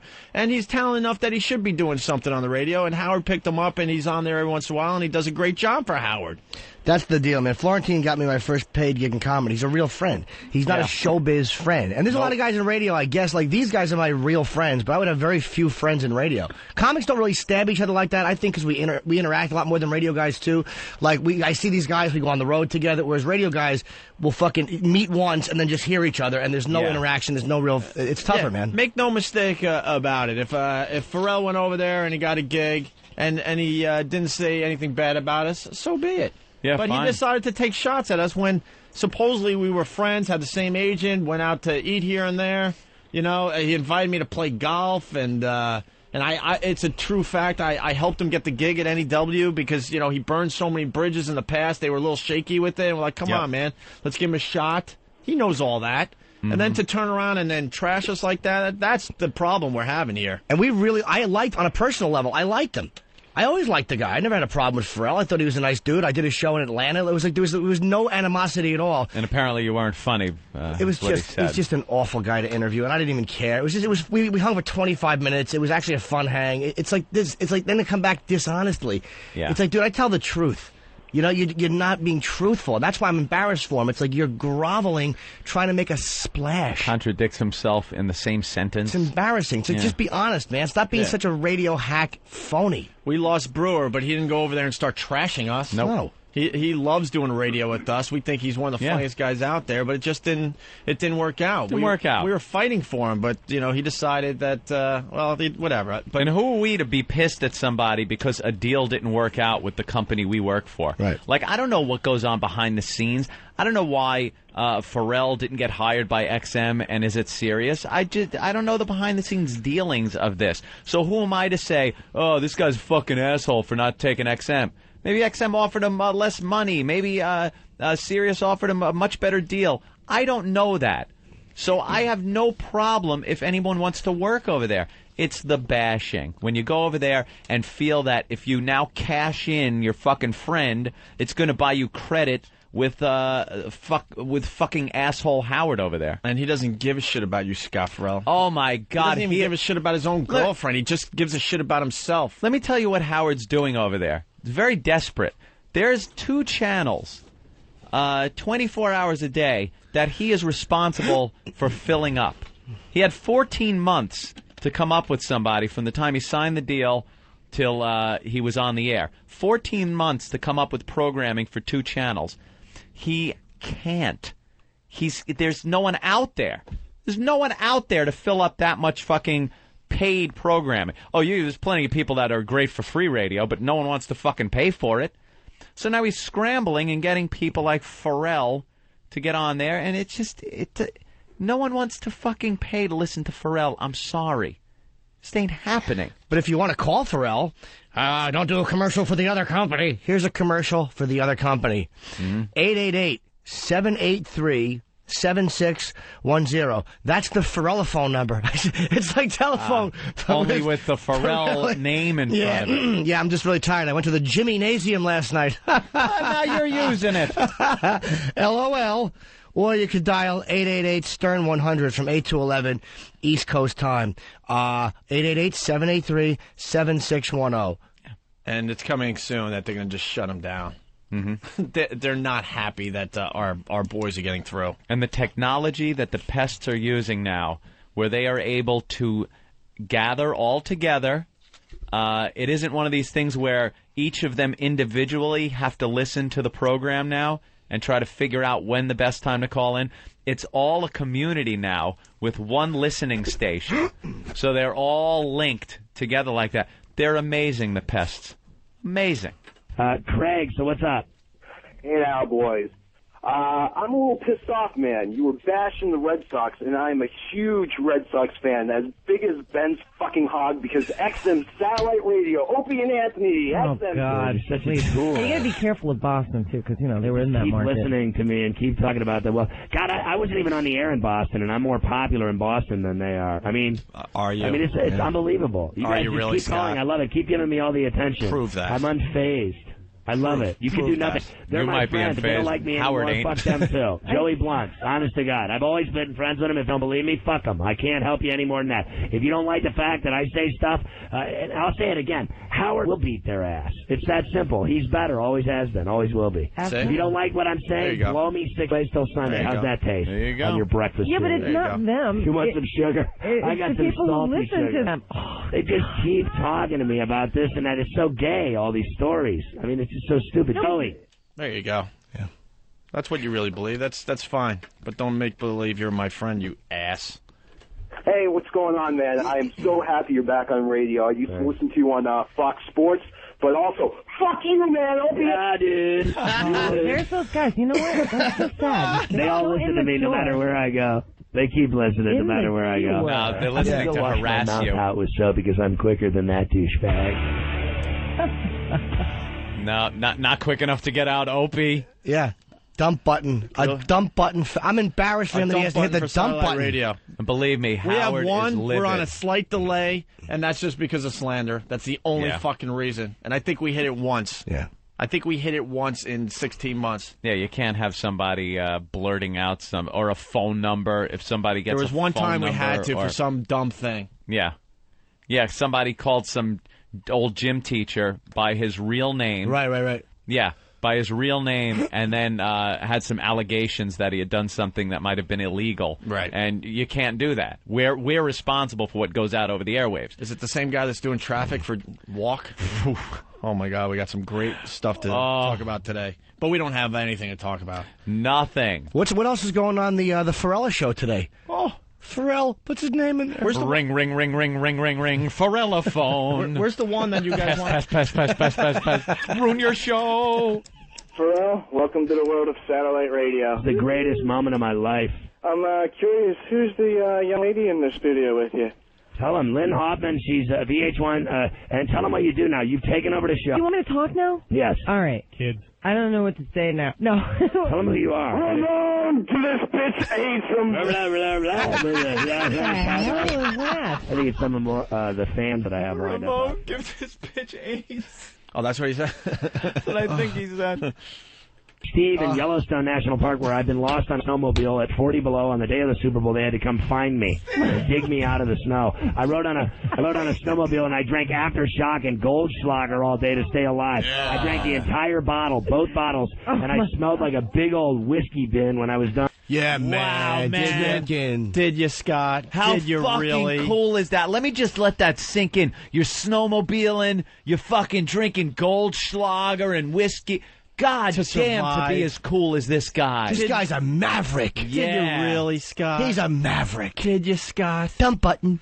That's how you survived Super Bowl Sunday. Where was a ditch and a fucking tree when you needed one during that little drunken believing excursion? this shit? No one is. You're sitting there with a hole and a dump button, you fucking Mr. Mom. Go fuck yourself. Big old whiskey bin when I was done. And then I had three people. Well, they took advantage of me sexually. They tied me to a bedpost and rammed candles in my ass. I desperately want to make love to a schoolboy. Oh, sorry, Steve. You wanted to talk about jerking off with asphyxiation. Good evening. Yeah, I almost choked on a chicken nugget once when I was jacking off. Does that count? I think it does. Let me check on that. Ramon, get this bag of this. All right, whatever, dude. Stop trying to bond with your listeners, stupid. There are listeners. I heard that they kept track during this whole assault. They got 50 phone calls through. 50 Is that calls got through. 50 calls. Speaking of horny, Creamy from West Virginia. Speaking of spooging. Hello, Creamy, on my facial. My vagina. I love you, Creamy. My vagina. Oh my God! Right off of her chin. Oh, there's right in the ear. Oh my God. My tits are godly. My tits are God. Or whatever it is. Who the hell is that? I don't know, but if I had that voice in the morning, I might be able to get free. Did you just say my tits are gold? Oh, wow. There you go. Yeah, I'm sure Howard's really happy that you allowed that's going out over one of our callers to call Howard up 100 and make fun of Howard's daughter. Oh, yeah, Oh, Scott. is that classic? It just goes on and on. I guess we have to thank the One Pest, of course. Thank you. Of course. Of course. Oh, please, the pest. I photoshopped a Pest of Honor medal. And a couple of people have been putting it on their SIG pics now. Pest of Honor. It's an oldie-style telephone next to an oldie-style radio mic with lightning bolts next to it. Russell in Alabama. Very proud. What's going on, boys? What's up? And I got through last night, and all I got in was a damn Anthony Lucky Strike reference.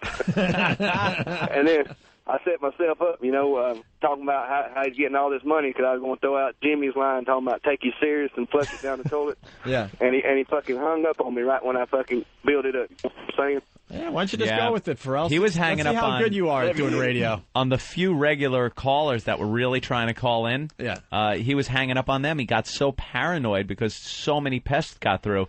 He was suspect of everybody. Gabe in New York. Gabe. Hey, how's it going, boys? Hey. Yeah, so the other night I called in as Bill from Buffalo, and his idiotic screener didn't even recognize the fucking joke. Which one is Bill from Buffalo? Because I don't recognize either. Buffalo Bill, Sounds of the Lamb. Oh, Jesus. Oh, wow. I didn't even get on, that. Jimmy. Sorry. All right, sorry, man. We're here. Yeah, it was Thank you. You know, I was driving home from Long Island. I went to F.H. Riley's over the weekend, whatever, and I'm coming back into the city. And there was a van driving really slow in front of me, and the storm was just starting, and there was something wrong with his headlights. So I got past him, and then the whole time just, would you? Just reciting Silence of the Lambs lines. I got a card right in here. Come inside. It was a very, very creepy scene. Yeah, Mrs. Littman. Gabe? Wait, can someone please... Fat person. Here's my question. Can someone please get in a Frederica Bimmel reference? Write that down, people.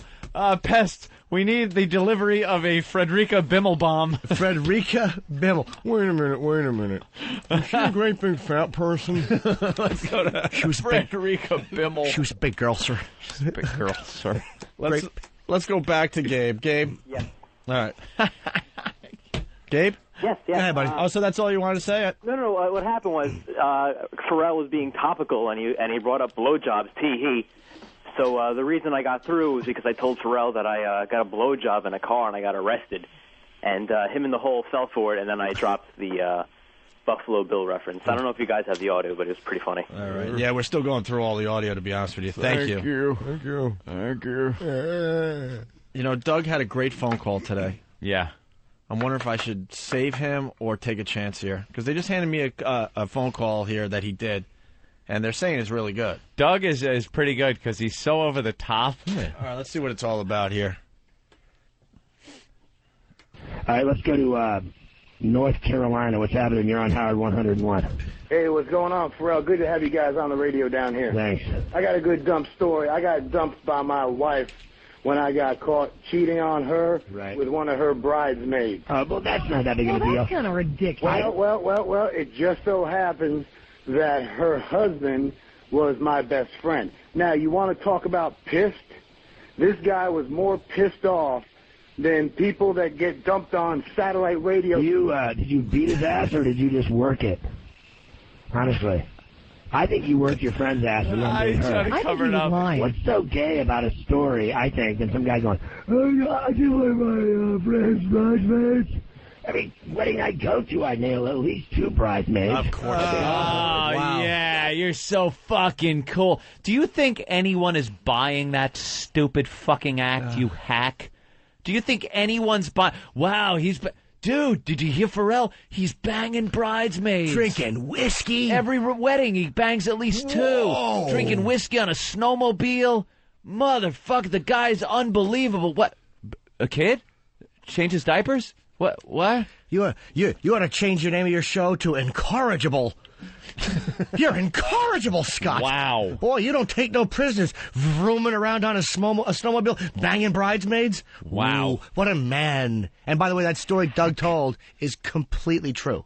Oh, I know. That's why I like Doug. He's more honest on the phone than you are on your fucking radio show. Doug holds up in front of the Pal Talk cameras. Doug holds up like legal paperwork that shows divorce things, pictures of weddings where he circles. Here's the bridesmaid I fucked while at my it's his wedding photo. Just a despicable human being and not afraid or embarrassed to show everybody. Oh, I love it. He's on our side. Yeah, he's a problem. I love it. He is a problem. Maids, aren't they all whores? The bridesmaids don't matter. Yeah. Sure. You gotta put some fat chick in a dress? What could be worse? Put her in pink on the end. I'm mean. I don't know. Blame me. Doug in Virginia. You like how quick I am? Yeah, for real. I got leverage, baby. I'm so quick. Watch this. I'm like a cartoon. I'll work on you. Come on, see if you can get me. I'm quick. Go ahead. Come on, I got a bunch of reasons for you why she left me, and one of them was because I had halitosis. We used to call me Hallie. Go ahead, Doug. You're on the air. Hey, why do you jump on satellite radio, pussy? Hi, because I love pussies. He got it twice. I love it, man. Keep calling, keep listening, and keep twice in having a row one with night his name. show on their bad show that no one listens to. I'm on a bagel, a wheat thin, a wafer, a croissant, a Triscuit. Catch me if you can. How do you like me now? As I'm fucking your wife. My show's already better than yours. I've been on 3 days and I'm already better than you. I have more listeners than you do. You've been on for a year and no one listens to you. Because you have no talent. It's embarrassing. And your comedian's a tool. I have a bigger dick than all of you too. That is embarrassing. Tune in every night. You like it like everyone else. You can't slow me down. Come on. If you want a piece, I'm down on Ave of the Americas, 6th Ave, 49th. Let's see how tough you are, Mr. Roller Skater. Has your faggot brother moved out of my neighborhood yet? How many dicks have you sucked over there to get your job, redhead? Pussy, pussy, pussy. How do you like me now? I'm down on my nuts while I do this. I know. It's I got something for you. disturbing, actually. Hey, washer repairman, I got something for you, too, like a career. Pharrell in your facial. And that just There's a fucking music bed under it. Oh, you should be on PLJ, you fucking jizz bucket. There you go. And by the way, the guy. I just want to reiterate. He says we had no listeners, so Yeah. No listeners. All right. I guess he won't be getting any phone calls again. Yeah, I guess maybe 2 people will. Would you hopefully call tonight? Destroy pests. Destroy. Just keep wrecking his already unlistenable show. That was like when he's singing. Who is laughing at that? You're not a funny guy. All you are is a douche who talks quickly. Yeah, with the raspy voice that not many people have before they have their larynx cut out. You know who has it? Him and Tom Carvel. That's what you should be doing, selling Fudgy the Whale cakes while you're scooping out diapers. Fudgy the Whale, shake it up, shake it up. Shake it up. Enjoy the meeting with the bosses today, because it's going to be a little different there, Scotty. How about you use the shake it up thing when you're putting your kid to bed? Shake it up, shake it up. Hey, wait, he's not moving. All right. So there you go. The pest took over our show today, too. Thank you, O&A Pest. If you want to be a pest for this program, good luck to you. I don't even know how you do it. 90 minutes without a break. He was breaking every 20 minutes because it's a commercial fucking radio show. And I don't think any... Pharrell was banging bridesmaids 2 at a time. Brandon from PA, thank you. That's very funny. And let it be known, not one Pharrell fan called. And dude, I know he's they wouldn't put them on. The lines were tied up. Dude, believe me, we'll put them on. We don't have to even explain. We've done it in the past many, many times. Our work speaks for itself. We let everyone through this show, and we beat you up. Or sometimes you beat us up. Yeah. It happens sometimes. Hey, you guys want to hear a funny joke? Yeah. When I get home later, I'll get this out. Oh, boy. I'm going to go to the Jimmynasium. Jimmynasium. See, because it's gymnasium. Yeah. Your name is Jimmy. Yeah. And you put that. God, is that funny? It's funny to put your name in. Like, wordplay jokes are always funny. Always funny. Wordplay. Yeah, let's do a little wordplay for the rest of the day, okay? Yeah. So there you have it. That's the latest. Don't call me, Scott. It's over. Now you have to deal. You got to deal with it. But Hope, you might be able to get together, have a little brunch. A burger. A play brunch. date. It'll be just like when we sat over there at the Parker Meridian with Bob Eatman, me, Opie, Jimmy, Pharrell, all sitting around laughing, talking, him ass-kissing. And, nothing. All right. Now we're the assholes. Have some brunch. We never get mad at people working. Serious, dude. Mel's a good friend of mine, Mel Karmazin. He called me. He's like, dude, I wanted to come to XM, but I got a gig. I'm like, Mel, you goose, go. Go, you goose. It's all about the Pal Talk, too. We only do 4 hours a day, but this show continues after we're gone. So get on Pal Talk. We're not making money off Pal Talk, by the way. We just know it's a great extension to the show. Oh, I was on Pal Talk last night just having a pisser. There's hours and hours of fun after the show goes off the air. And then, let's promote whackbag.com for people that want to get more involved with the show. WACKBAG.com. They do a great job over there as well. Okay? Yep. We're going to move on to other things. We've got to talk about Tony Danza today. we got to talk about Club Soda Kenny. Club Soda Kenny all over the news. He was in the New York Times yesterday. They got his picture in front of the American flag. Hi. Anyone else find that really funny? Very funny. It's a freedom of speech issue with his job, and he's in a little bit of a jam, but hopefully he can get out of it. And now the news is picking up on the story. We got some... really? We got Fox 5, News 12, WB11, all talking about Club Soda Kenny. Club Soda Kenny. And then we got Club Soda Kenny being discussed on The View. What? I swear to God. The View ladies decided to give it a little whirl. I'm sorry we had to spend so much time on good old Pharrell, because we have so much shit that we really should be talking about today. We got to give our take on the Dick Cheney thing. There's just a lot of stuff. Bad boy figure skater. Hey, you know what? I think Pharrell ought to go hunting with Dick Cheney. He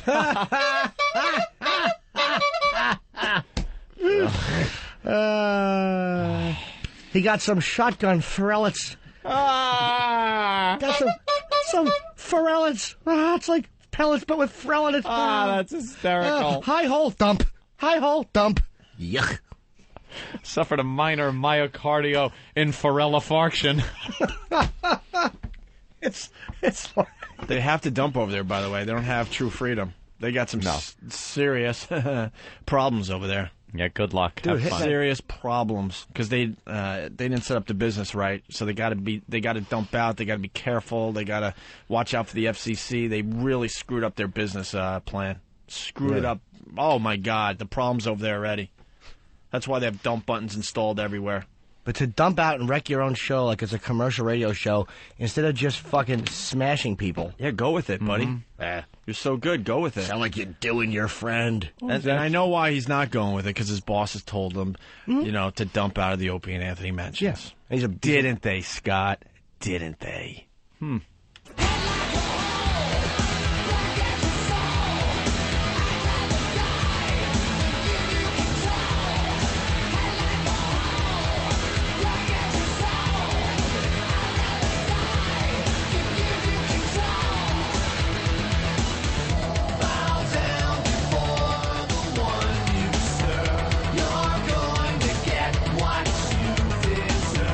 Now we play that for you, Howard. We're back with the Opie and Anthony program. By the way, speaking of Bill Burr, he's going to be on Letterman this Friday night. Very cool. He emailed me, I think it was Monday night. It went very, very well. And it turns out the writers for Letterman listen to the show on a daily basis. And they were praising us on the Schizo Bill bit. They thought the thing was written out. They're like, wow, those guys are really good writers. And Bill's like, no, I'll tell you the truth, we all just kind of went with it and tried to figure it out. And then the writers couldn't believe it. They're like, wait a minute. When they kept reciting the stuff back to the guy over and over again, how did they remember all the stuff that was said, prior? They just didn't understand, that we just went with that bit, that nothing was written out. We just decided to go free form and see if we could do something with Schizo Bill. I told you a couple of them Letterman writers came down to me at Caroline's. They said, dude, we're big fans. We were writing. We weren't able to get down. We could be writing for Dave. But that was they're fans. Yeah. Oh my God! What did you do? What? Holy shit! What did you do? Hold on. What was that? Anthony missed that. Let me just get a quick plug in. The Schizo Bill bit is up on Audible.com. All our stuff is it goes right to Audible.com after we do it on the air, just in case you want to download and stuff. But Schizo Bill is its own separate download. It's a 1-hour thing that you could get on Audible.com. What did you do? No, I'm trying to be some stylish guy. What did you do? Nothing. Can't a motherfucker itch his head? Oh no! It's your- What's under that hat? It's your head for Anthony. What? What's wrong with the? And wait, get a camera. No, it's just a head scratch. What's the problem? You like my new hairdo? No wonder you can't get laid. I think for You just shaved it around like a bowl haircut. But no, this is this is my new hairdo. That's the fucking. That's my new hairdo. Turn around. Oh my God! It's a perfectly cut bowl line around the back of your head. Wait, get every angle. The haircut. Oh my God! One picture is not going to give it justice. Get the straight on, the side view, the back view, all the way around to the other side.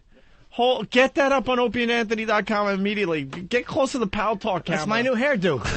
It's your new hairdo. Wait, Jimmy usually is bald. I mean, you shave it bald. Crew cut it, yeah. Yeah, I wouldn't call it a crew cut. Well, yeah, like where you see the bottom, that's where it goes to. And he has no problem growing hair, but real lately tight. he's been growing it in, and you've been getting a lot of compliments, by the way, on your hair being grown in. Oh, they'll love this. This is And my you new came hairdo. in today with a hat on, and it looked like you went back to just shaving your head to bald. But he just itched his head while I was trying to do a plug for Audible.com and the Schizo Bill bit, and I lost it, obviously. And Anthony didn't see it because he was reading instant feedback or something. That is hilarious. I can't even describe it. It's like at least 2 inches above the ear, shaved all the way around with the top still in place. Yeah, it's my new hairdo. Why did you do that? Because the girls like a new hairdo. Girls like a man with a hairdo. with a new sharp hairdo. Hairdo. Tomorrow you got to come in with the mohawk. You have to do it. Nothing wrong with a man taking care of himself and fixing up his hairdo. Grooming. Yeah. What do you call it? It's my new hairdo. What do you call it? You did that yourself? Yeah, I had help. I had a friend of mine help me out. She zipped me in the back, make sure the hairdo is even. Nothing turns a girl off more like an uneven coif. It is really even around the back. Of course it is. Let me see the back again. Go ahead, take a look. Go ahead, drink it in. Oh my God! It looks like an African do. What's wrong Yeah, with right. The African, like, Not even like, American Brothers. This is like old school, like when you turn in the on- jungle. Right. And more like the South American, like, little. Oh, yeah. Yeah, The guys that shoot the blowguns at the monkeys in the trees and paint themselves red. kind of like an Aborigine do. Yeah, something like that. I can't wait to see the Photoshops on Whackbag tonight. What's my new hairdo? I think people are going to like it. I think it's going to be very popular. I think people are going to like the new fashionable do that I have. That is nice. It's a change. Yeah, you let your hair grow. You got to do. I actually wanted to grow either a mullet or a rat tail, but it would have taken too long. Yeah. But I thought of mullet. I'm like, God, I wish it would grow. Will you longer. go on stage like this? No. That's the opposite Of mullet. course I will. That's an opposite mullet. You've completely cut off the Yeah. part that would have made it a I mullet. want to peroxide the top, but I just didn't have time. I got to do a little bit more with this hairdo to put some stuff in it. Yeah, you're going to work it a little more. and then- Sure. We got a couple days left in the week. I'm sure he'll come in with something else tomorrow or Friday. Looking forward to it. Does it look like Sling Blade? Yeah, a little bit. Oh, yeah, that's it. A little bit. Hey, give Darren some credit here. Darren in Tennessee, very good. You did the boy. Yo. Yeah, Darren. Yeah, Jimmy, I want to know if Carl from Sling Blade cut your hair. Yeah, I wrecked your line, by the way. Yeah. I did it again, but I didn't read it as my own. I'm like, wow, Darren from Tennessee, he's got it. Well, did a pal? Oh, sorry. Go. Did the Pal Talk girls like it? The girls gotta love this. They gotta love it. They're saying you look like Course. Wesley Snipes and Blade. There you go. That's a good one. That's a good one. All right, let's go to Pat in Iowa. Pat. Yeah, I'm just going to tell you to flip it over to the Today Show on NBC. They got Al Roker and Matt Lauer doing the double luge. It's the gayest thing I've ever seen, man. Oh, they did it, right? We were talking Yep. about that on Monday. Yeah, I was flipping channels this morning, and I saw Roker in that stupid spandex suit, and I thought, man, I got to let these guys know about this. The stupid luge. Yeah, all right, man. Two-man luge. Yeah, it's a Dumb and Dumber haircut, too. Dumb and Dumber, Can yeah. you throw the hat back on so we can do some radio? We could do radio. I got my new hairdo. I don't want to keep my new hairdo covered. Hairdo. Fucking idiot. I love it. All right, we should talk about Club Soda Kenny. God, we have so much to do. What a pain in the ass. We have too much to do. Hi. Poor Kenny. Yeah, Some on TV, all just moping around. Usually when you see Kenny, he's smiling and happy. Hi, it's so good to see you today, handsome.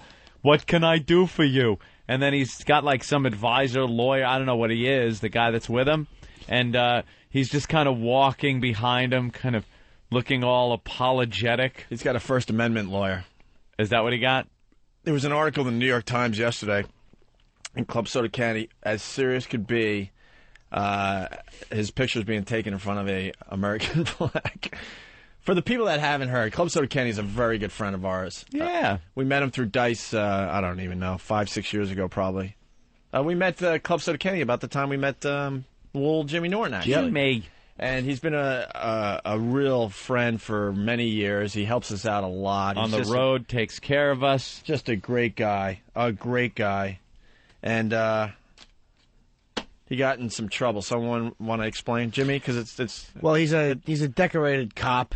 A lot of people didn't know he was a cop. It's not something he talks about. He kept it completely separate. We all knew, obviously. I'm a cop, you idiot. Yeah, and he did occasionally would do stand-up comedy. I don't think he was ever paid for it. I mean, he's not great at it. It was like a pressure valve release. He would tell dirty jokes on a stage. And years ago, Dice would call him up out of the audience to come up and tell some silly jokes, and it was just, just a thing he did, like a hobby. And some cops blow off steam by punching their wife in the face. Dude, when absolutely, they get home. or they drink. Yeah, drink. And others maybe go up on stage and blast out a few jokes. And his whole purpose when he did it was to be as shocking as possible. Over the top. That was more the gag than the jokes he was telling. Yes. It's not, you can't take the jokes that he was telling in the context of just him speaking. It was the shocking thing, and people are saying, well, the whole shock comic, like when Dice was doing it and stuff. This is 50 times worse than what Dice was doing. It's just like that type of thing, and it was his delivery, the way he looked, and what he was saying that was so shocking. That was the bit.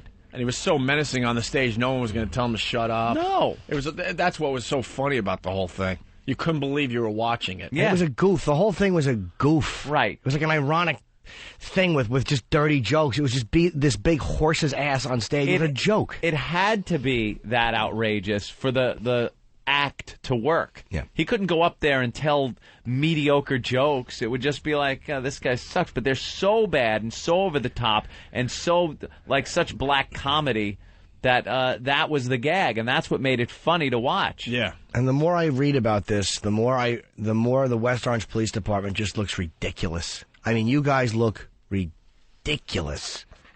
Just some guy blowing off steam in his personal life, not even using his real name, telling dirty jokes. You're going to take his pension away from it. It's just mind-boggling. And we weren't sure the last time we were on the radio, but they have now officially charged him with all sorts of stuff. Oh, yeah.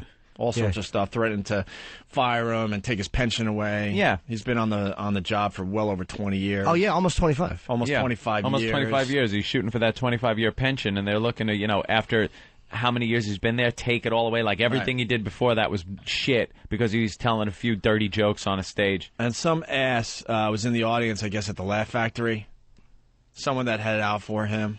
I'm very suspicious, by the way. I'm really wondering who was the one that decided to rat out Club Soda Kenny. They're saying it might have been someone that had a problem with him. Well, these internal affairs. Yeah. So you make a lot of enemies on the police force when you're internal affairs. Could be somebody he busted who saw him online. Right. Or heard about it. Could be somebody he busted. Or it could be a cop who he fucked with. Or anybody. The guy saw his act and anonymously got a copy of the act, which is a little strange, and sent it in and got him in a world of hurt. And now he's the poster child for freedom of speech and the First Amendment, which is... No offense to our pal, is really funny. The New York Times picture is really, really funny. Oh, Jesus. Look at him. All they show is that big head. With a shadow on half his face and the American flag in the background. Freedom. He couldn't look more serious. It's amazing. And the Times, everybody seems to be taking his side because it's such an obvious thing. It's a mind-boggling that they would even... The police department just has to back off. You're wrong about this one. You're wrong. Yeah, You're wrong. This has some legs, like we've said last week, I guess. He's going to end up on Sean Hannity. You watch. Now that it made the Times, Sean Hannity's going to be calling and wanting to have Club Soda Kenny and his lawyer on the show. People scrutinize what cops do in their off hours because technically a cop is never off duty. Sure. They have to keep up that decorum. during 24 hours a day. But they are due a private life, a personal life, some way to enjoy themselves, hobbies, things to blow off steam. And this was one of the things, and this is what Kenny did. He didn't do it as a police officer. He did it as Club Soda Kenny under an assumed name, never addressed the fact that he was a cop. And I think police are allowed to have a personal life. Are you going to start firing cops for what movies they like watching, at their house, things that they like doing in the privacy of their bedroom, stuff like that? I mean, the guy he always made a point of telling everybody, don't let on that I'm a cop. This is a separate thing. Kept it separate. I think that should absolutely bail him out of this. It's really embarrassing for that police department that you're going after a guy for naughty language. What if he was reading poetry that was, this might sound like a dumb example, but what if he was reading poetry that was political in nature, that was completely disagreeable with your philosophies at the police department? Is he not allowed to do that as a citizen? I mean, I understand you're a police officer all the time, but how about this? He wasn't doing anything illegal. No. He was in his own time telling naughty jokes for free in an adult nightclub that was booked Cringe Humor. Because CringeHumor.net books that show. Yep. It's cringe comics. That's what you do there. Everybody walking through the door knows that's what they're getting. That's why they go. Right. It's not like he's doing what he says in his act. No. He's just, like I said, it's so over the top, and that's the gag. That's the gag, is that it's so over the top. You know what he does on the road? He's a bore. He gets your coffee and he calls home. Hello, son. He's a fucking family man. He does nothing fun on the road. He's not a wild guy. And they had not one bad thing to say about his over 20-year record on the police force. It was nothing but good comments about what he did on the job. He was a great cop. Yeah. I was talking to him yesterday. There's a couple things going on. He has a new slogan. It's called O&A all the way. I like it. It rhymes. O&A all the way. Remember that. And then he goes, when it's time to tell my story, it'll be an exclusive on your show on XM Satellite Radio. Well, we get the exclusive. It would be really funny if Kenny went on Howard. That phony motherfucker. And then he goes, O&A all the way. So the news is all over it. It made the Times yesterday. That's pretty huge. Yeah. Well, they've had to deal with this freedom of speech shit. Like, even the news, who probably finds his act repulsive, which it is, you can't. You just can't silence a guy because he's doing dirty jokes in a nightclub. I'm sorry. You can't punish him and take away his livelihood. No. There's a couple people that disagree with us here. Okay. Ron in D.C. Ron? Fair enough, sir. Fair enough. Fair enough. How's it going, guys? Hi, sweetie. You don't know what you're talking about. Stop. Yeah, I can't handle anyone not agreeing with me. I'm a retired sergeant from D.C. Police, and I worked in internal affairs. And it seems to me that this police department that Kenny works with must be small time, and they don't have a whole lot to do. I mean, when I was with IAD, we were locking up policemen who were running drugs, running guns for gangs, involved in murders, and I'd just like to go on record as to say that in more cases than not, internal affairs will clear a police officer rather than what they say jam them. I mean, if you got a policeman that's out there running guns for a gang, he needs to be jammed. Yep. He needs to be locked up. Yeah, I've heard that one. Yeah, they jammed him up. He's jammed up. Something like this with Kenny is bullshit. Like I said, that West Orange Police Department must have nothing to do. I agree. All right. Okay. Well, sorry. Thank you, buddy. I'm just trying cut him off. I'm just trying to get a few people in. That wasn't a dump or anything. Damn you. Smitty in Jersey. Hey, what's going on, fellas? Hey, man. Hey, I'm on the job in Jersey. Let me tell you, I can't go out for a drink. I can't do anything anywhere near where I work because everybody's got something to fucking say about what the cops are doing when, we can't do anything. Yeah. Well, he didn't do it in West Orange, by the way, either. He was in New York. He was in Manhattan. Yeah, but you guys are nationally broadcast, so that doesn't help anybody. Yeah. Yeah, but it's still like when you're dealing with a cop's private life, I understand that there's a code you have to adhere to because you are a police officer 24 hours a day, blah, blah, blah. But again, the activity was completely legal. The setting was completely appropriate, and he wasn't moonlighting. He did nothing wrong. Mm-hmm. Nothing. What if he was in a play? What if he was in a play playing a pedophile? Let's say he's an aspiring actor, and off duty, he goes to a community playhouse where there's an audience, and he gets up there and plays the part of a pedophile, and takes his bows, leaves the stage. What about that? Is there a reason to fire him for that? No, it's ridiculous. You can't do anything without somebody having something to say about it because you're held to. I could understand if a cop goes into a bar and he starts getting drunk and he's grab-assing on chicks and starting fights. That's one thing of being off duty and kind of putting a black mark on the police department. But when you're just doing something that you like doing, it's a hobby, it's harmless, it's completely legal, I don't understand. They have no right to fire the guy and take away his pension. Absolutely. Thanks, Miles. I'm punching out. Thanks, man. All right, thanks, Smitty. Why is comedy so much different than if he was just playing the part of a despicable person? It's always, why was Lenny Bruce arrested, and yet Richard Widmark in the 40s played a guy who pushed an old lady down the stairs in a wheelchair, which was great. But, I mean, Richard Widmark played a cop killer, a murderer. You know what I do to squealers? I give it to him in the belly. And yet Lenny Bruce, for telling naughty jokes, is arrested. There's always been a double standard for humor. Let me tell you something, though. I would like to see Kenny push an old lady down the stairs in a wheelchair. Or play a pedophile in a play, because he's not a good actor, I imagine. That would really be funny. Why have I been cursed with this desire? I don't know. I don't think prison will help. I feel these urges. I'm going to make him an offer he can't refuse. Cut. By the way, the pictures of Jim Norton are up on opieandanthony.com already of his brand new haircut. Hairdo. Hairdo. There it is. It's not too bad, right? Ooh. I look very handsome in my new haircut. Yeah, you sure Hairdo. do. Go to opieandanthony.com and see what Jimmy did to his head. Is, hey, who's that guy with the fancy hairdo? Was a soup bowl used? No, it was just me. Really? Looking at pictures of cool people. All right. Guys, let's play some of the news reports on our pal Club Soda Kenny here. Fox 5 here in New York. A suspended police sergeant is defending the raunchy comedy act that got him in trouble. Now, by day, John Federer works for the West Orange Police Department. But by night, he is Club Soda Kenny. Now he's on the brink of... How funny is... And not the situation. I really feel for the guy. Very serious. I want this to work out. Nothing but the best for Kenny. You know, we're having fun with this, but the guy is shitting a brick. It is so He's got funny a family to support. Hear his fucking name like this in the news. Especially since, like, normally when they intro somebody like that, it's for a string of rape and murders. Right. By day, he's a lawyer. By night, he's the hillside strangler. But no.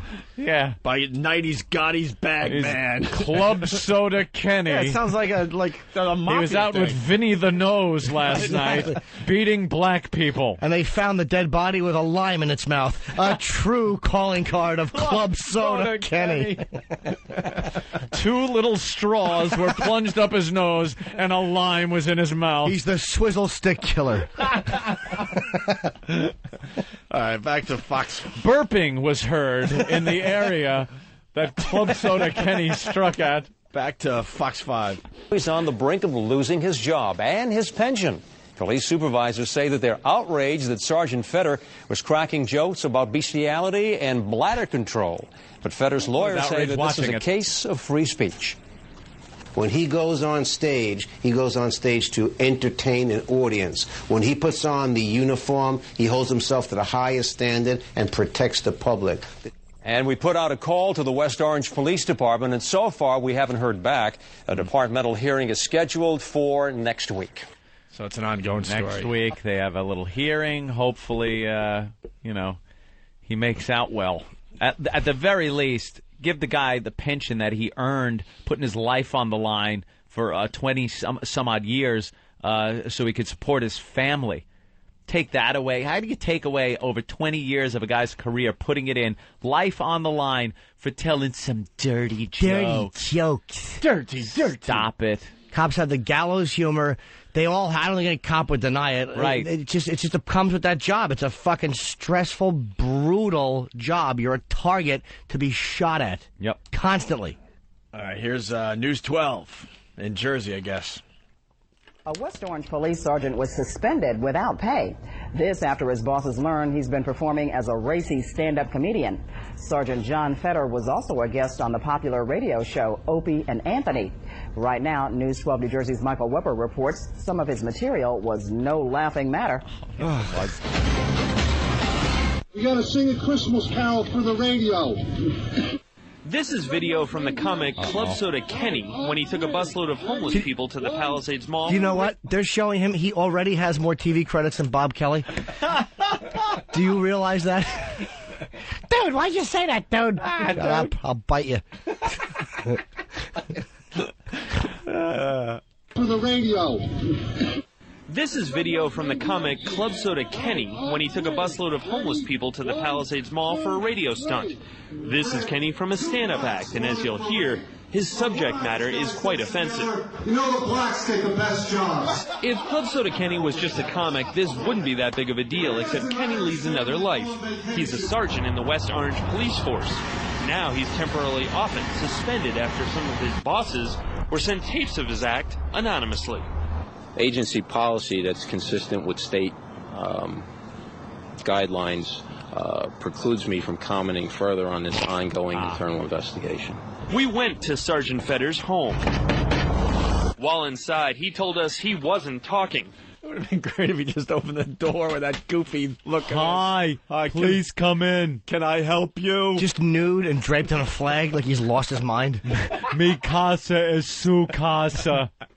Naked in the flag. With a fucking Statue of Liberty torch with sparkles coming out of it. Let freedom ring, my friend. But it figures that the news shows the racial joke. This is all about being politically correct, and the department doesn't want to take any heat because he said politically incorrect things. While inside, he told us he wasn't talking. But on the streets of West Orange, the people he serves were. He should have some kind of discipline done to him, you know. At this times are hard enough, you know, so, you know, maybe he'll learn from this. Let's see, was he black? This former city worker who says, Gee, what a shock. The black guy wants the cop disciplined. Yeah. That's the odds of that have to be 100%. Jimmy could be more than that. It could possibly be everyone. They found one supporter. You can't see the video. Maybe are these going to be up on opieandanthony.com? They should be. Let me tell you what the news reports of Club Soda Kenny. They look for, and I'm telling you, when I did the 2020 thing, they wanted people to be offended by what I was saying. So, of course, they look for a certain reaction. Yeah, because everybody knows Kenny is right. Even the news knows he's right. So they got to find some people for a counterpoint of view. It's just like it seems more interesting. Yep. Everyone knows the guy's Well, right. the guy they found to support Kenny. Guy looked like a drunk homeless. Looked like he just stumbled out of a bar somewhere. A city worker who says he knows Sergeant Fetter for years says, don't believe everything you hear. I like the guy. He's a nice guy. And, You think he's getting a bum rap here, or what? yeah. We'll see if Club Soda Kenny will be able to go back on the stage and back on the force. In West Orange, Michael Weber, News 12, New Jersey. Depending upon the outcome of the investigations, Sergeant Fetter could be fired and lose his pension. He's been on the force since 1984. 1984. And they're just, we'll take away your pension because you told a dirty joke. Take away the fucking money from his wife and kids because he told some dirty jokes. That's good. What irrelevant. What do you get for the over 20 years, 22 years that you put in? But that goes away because you tell a little joke about black people, or you make a little joke, a little off-color, dark humor about kids. Stop. How about if he got shot? What would he get then? A fucking handshake from the mayor? Yeah. We got WB11 News in New York City. All right, now to a story we first told you about last week. A New Jersey cop and part-time stand-up comic is coming under fire for his raunchy act. but it's no laughing matter. All right. Oh, with the no laughing matter. Holy we get shit, it. We know it ties in. Oh, no laughing matter. Segue. Broadcast School 101. Oh. Laughing matter. His suspension is quickly turning into a battle between free speech and indecency. No, it takes too long, too many trips. Want a good laugh? If you think this is funny, three jokesters doing a bit for Comedy Central on if all-you-can-eat buffets really are all-you-can-eat, thus the buckets and the shovels. Check out the big guy. His name on the comedy circuit is Club Soda Kenny. He got it hanging out with Andrew Dice Clay, who in his act would say, "Get me a club soda, Kenny." You make good food. But in New Jersey, his title is Sergeant. John Feder is a West Orange cop. John Feder is an entertainer, a professional entertainer who was out there to appease an audience. West Orange officials didn't find him funny and suspended the veteran officer of 22 years after receiving an anonymous tape of his stand-up act where he jokes about having sex with his dog and molesting his son. Based on the information that we received. This is just like the crap that we had to deal with. Oh, my God. I know. You just don't want to hear it. And you watch this stuff going, oh, no. I said that. You know what? Right. Let me tell you something before you start that again. Anything of that nature taken out of the exact context that it's put in is awful. Yep. The guy is saying, here's a cop talking about molesting his kid and having sex with his dog. That sounds horrid. You put it in the context of this big oaf on a stage in front of a crowd that's expecting it as under the name Club Soda Kenny, not as an officer, and being so over the top. It fits. That's the only situation it fits in. And have you ever seen his dog? I mean, I'm not a fan of dogs, but there's something about that animal. So fuckable. You want to fuck it. Yeah. It's cute. Yeah. And like my new hairdo. Let's say this morning. Kenny is a great father. Yes. Oh, yeah. A great father. That's what he does on the road. He calls his kids and his wife, and that's what he'll say. Hello, son. Talk about school. He's a bore on the road. I mean, no offense, Kenny, but he does nothing. You know, I'll let you in on a little secret. I really don't think he was talking about his actual family. No. His actual kid and dog and wife. I really don't think he, what was one of his jokes about his wife? Comes on. She might be listening. I mean, that was really a heinous joke, but I don't want to be in that household right now, so let's give the guy a break. The truth of the matter is, it's an act. Right. He is acting. Right. The people he's talking about aren't real. They are caricatures, not his real kid. Right. Stop it already. He's a great father and family man. Sex with his dog and molesting his son. Based on the information that we received, Sergeant Feder was suspended without pay pending the outcome of the investigation. The deputy chief wouldn't elaborate whether it was the material or whether Sergeant Feder broke a moonlighting rule by taking on a second job without permission. It's absolutely unequivocally the material, and that's why it's a clear violation of Sergeant John Feder's First Amendment rights. The cop with the jokes didn't crack a smile and wouldn't say a word. It's serious business now. His job is on the line, and his right to free speech is at risk. Comedy routines go pretty far these days, and it seems to be sort of par for the course. And I'd say it's protected by the First Amendment. Speaking of routines, this is how this one ended. Did you call the police? Hey, guys, they just called the cops. Right now we're making our getaway. So who will get the last laugh? We'll find out when the department holds a hearing later this month on the 23rd. I guess they got a lot of video of Opie and Anthony stuff and decided, this is shocking. Meet the creeps. A cop actually saying the cops are here and we're getting away. That was a cops joke. Are coming. Asses. How many fucking serious puns, word plays can they do? Yeah. On the fucking news. We followed Club Soda Kenny down the sidewalk where he actually told people they had dropped something when indeed they had not dropped anything. These people turned around to look and did look quite ridiculous. Oh, that poor bastard is just being hung out to dry. Then there's the what time is it gag, where he'll walk up to somebody on the sidewalk, ask them what time it is. When they look at their watch, he simply walks away. God damn, that is funny to watch him do. Hilarious. What time is it? Oh, it's... and gone. He's just gone. Here comes Club Soda Kenny, he's big and stupid. 6'5" killer who skips, and if the shoe fits, it's big. Hope you're ready, cause here comes Club Soda Kenny. Thank you. You're welcome, Kenny. See, that's going to be his intro when he gives us the exclusive. The skinny. The skinny. Yeah. Because he now says O&A all the way. O&A all the way. Well, this is blowing up. It's going to get even bigger than this. And, well, The View. The View had to sit around and discuss Club Soda. Great. Those fucking hens. and they're just so knowledgeable. You ready for this? It's going to enrage us.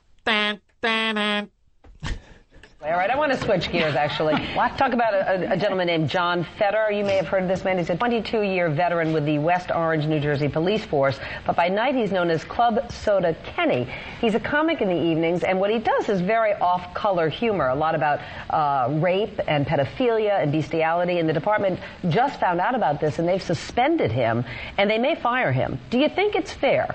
Or is it a violation of his First Amendment rights for the department to say, hey... Wait. I want to predict. I didn't watch this. Yeah, I want to predict, too. Let's see. I think Barbara Walters will find him repulsive and kind of side with him just because she's media. Star Jones, black, forget it. Completely get. I hear they ought to fire him. I'm a lawyer. I'm a lawyer, though. Oh, is she a lawyer? She's a lawyer. That's what she says. I don't know. Maybe she isn't. Okay, I don't know. Blackness trumps lawyer. I think blackness... Yeah. And who else? They got the Joy. mom in there. Joy, I think, Joy Behar's a comic. She'll be behind him. I think Joy will be behind him. She's on TV, though, so she won't. I met her. Behind this, when she's not on TV, she's a lot different. She might have some balls. She's a stand-up. And she's Meredith being the mom. Defend. What's the matter, Than? Don't tell us. I won't. I just want to interject that Star Jones couldn't make it because of the snow, so she's not part of this discussion. She's not? Who couldn't get into work? It was a flight thing. Flight thing. What, big C-130 couldn't drop her ass? She's not fat anymore. Damn it, That doesn't matter. She's still got a huge head. She's still a fatso in a little body. Big with fat a face head. that looks like it's melting. She's just awful. And it seemed like a good idea at the time to... Sometimes, you can get your stomach stapled and it works out for you. Other times, your head looks like it's melting. She's Foundry Music star. Star from Yellowstone. Steve got the stomach stapled and he looks proportional. He looks good. There's nothing wrong with him. But then you see the Star Jones and her face looks like it's melting right away. Ew, did you hear me just be the hole? You said fucking he got his thing. I'm like, he looks good. I just chimed in with nothing. Good. He looks good. Oh, Opie. What? Opie now. Fan. And the last member is the survivor girl from The View. She's the last. All right. What about Meredith? Is she there? She's the ringleader, yes. Meredith, I say her being a mom, the soccer mom type woman of the whole thing is just going to be repulsed and thinks he should be killed. So it's Meredith, Barbara, the fucking survivor hole, and who else? Joy. And Joy. What do you think? It's going to be a clean sweep. No, I think Joy's going to be the only one that supports. No support. Here we go. I think it's fair. Or is it a violation of his First Amendment rights for the department to say, hey, we don't like what you're saying, even though you're doing it when you're off duty? I believe you're not allowed to moonlight without the permission of the department. That's where they're going to get it. That's in his contract. That's breaking. But there is something. How do you know that's in his contract? Yeah, you're on an island getting bitten by bugs and eating stupid shit. You're not an expert on this. Everyone's an expert in the law. It was in his contract. Did you read his contract? They do have microphones. They are little. Oh, good point, Anthony. Good point. Once you got a mic in front of you, then you as are we an know, expert. You're right. True expert. You're right. So that's where they're going to get it. That's in his contract. That's breaking. But there is something that could be called, and we have it ourselves. His is called conduct unbecoming an officer. To the department. And some of his routine talked about, I'm reading it, raping a bride at knife point and molesting his own 5-year-old son. Is that funny? Not to me, but we don't know the whole context. I mean, Chris Rock in the old days used to do jokes about date rape when I'd be standing there and saying, Chris, it's not funny. But Richard Pryor did everything. And so it depends on how it's done. We don't know this. We don't know what the jokes are. But an officer supposedly has a somewhat, that's a question. There's an officer. Yeah, who was the hole that said, is that funny? Survivor. To some people it is funny. Besides, is supposedly a word? No. Dumb fucking Barbara Walters. You've been in the media for 40 years, supposedly. She can't speak. She's got the Oh, weird list I know. I thing. just wondered who Richard Pryor is. Richard Pryor. I never heard of Richard Pryor. Fucking dope. Is that funny? Well, to some people it is. Yes. Tough shit. And hot. Especially because they're dealing with those issues as an officer, often with women getting raped or child abuse. So, and here he is making jokes about it. Yeah, so maybe making jokes about it takes the fucking stress and strain off of it instead of dealing with it. Oh, someone hits on that? Just you wait, Anthony. Thank you, Than. Abuse. So, and here he is making jokes about it. You don't know what he said. You can't judge the guy until you hear No, the I'm act. just saying, I can see the department feeling that was inappropriate material, But given they what he didn't does. hear it either. Given his job. Yeah, they did. They got a tape of it. Oh, now they got a tape of it. I'm sure they have a tape of it, just even on paper. I just don't see how doing what he does, that can be remotely funny. Of course you don't. But other people find it funny, you hoe! Jesus. Holy God, it drives me Of fucking course. nuts. Just because you don't find it funny, that's fine. But you know what? People do find it funny. People Tough shit. think if that's they what don't comedy's find all about. shit funny, it ain't It funny. ain't funny. That right. drives me nuts. You hear Joy Behar going to bat for him, though? She Well, as she's a comic, comedian, of course. and I'm relieved that she. Yes. Yeah. Because it's a weird situation Sure. that she's in. Because she's got a lot of fat housewives watching her every day. Mm-hmm. But that other stupid Survivor bitch. What do you expect, dude? And then she said, did you hear her? She goes, oh, they had a tape of it. And she goes, well, a tape, but even reading it on paper, I Right, see that. right. Like you wouldn't get a little more out of it watching it in the context Right, of an act right. as you would read as a transcript that looks like a serial killer confession. And that stupid Survivor hole, she might find some things funny that I don't. I'm sure But I'm not everything gonna- she finds funny, not- I would find not And funny. I find her show offensive and awful. But I'm not going to question that. If you find it funny, well, you know, laugh yourself silly. Great. silly. Great. But to think that I don't find it funny, so it's not funny, that attitude drives me nuts. She's a fucking hen who can She's a cackling, kvetching twat. There are people out there that will find my hairdo to be unstylish. As remarkable as that is to people here to hear. I'd call them crazy. They're nuts. You know what that show needs? A cock. Yeah. A guy that just sits there and goes, oh, now. You know what that show needs? A fucking padlocked door and a fire. How doing what he does, that can be remotely funny. Not at all. I don't think. I want to hear that again just so I can be annoyed again. Because I cannot believe how people think sometimes. Didn't hear it either. Given his job. Yeah, they did. They got a tape of it. Oh, now they got a tape of it. I'm sure they have a tape of it, just even on paper. I just don't see how doing what he does, that can be remotely funny. Not at all. I don't There are think it's limits to all comedy also, but the audience usually tells you if you've gone over the edge, and the booker will not book you there again. So it's it's like capitalistic. I wonder about the humor in the police department itself, because Barbara, you can attest to this as well. In the newsroom, whenever there is a tragedy, the jokes start flying because people use it as a release. Yes. And if you ever walked in a newsroom right after something horrible, you would be in shock. And Wall Street At the too. kind Wall Street, that's yeah, where usually the jokes start. That's right. As well. Notice Barbara's not touching that one? Yeah. Well, I like the fact that was raised, though. Good, and the fact that it's even in the and that it newsroom. wasn't the police department, it's in the newsroom. You know damn well when they get that footage of the fat person that jumps off the fucking roof and splats on the sidewalk, that they're all goofing on it. They're in there mixing and cutting and doing things going, hey, you got get Bob, he loves this shit. Look at the splat. Look how many times you think this guy bounces. I'll bet you. That's what they do. It's to deal with the fact that you're looking at something god-awful. At the kind Wall Street, that's where usually the jokes start. That's right. Is Wall Street. So it's very offensive It is, comment. no, it's offensive, but in a strange way, it's a relief. Right. Yeah. Exactly. Well, maybe that's what this cop is doing. I mean, we don't know. We have to be there. And I'm not defending pedophilia jokes. Right, I exactly. Don't do them. You know what? They did a pretty good job with it. Yeah, not bad. Pretty good job with it. Just, oh, that stupid Survivor. What do you expect, dude? She's a fucking shit. reality show pig. Funny. I don't know how you could laugh at that. I don't find it funny. You should see me jerk off to it. Stupid. Good for Joy Behar. Fucking going to bat for him. Good for her. Fucking true comic. Our joke quote is going way up this morning because we have to deal with the horrific hairdo you got. I don't like that type of an adjective. The words, as I said before, stylish, fashionable, handsome, and hip are the words you'll use for my hairdo. Let me tell you something. It's not only fashionable, but I'm noticing functional.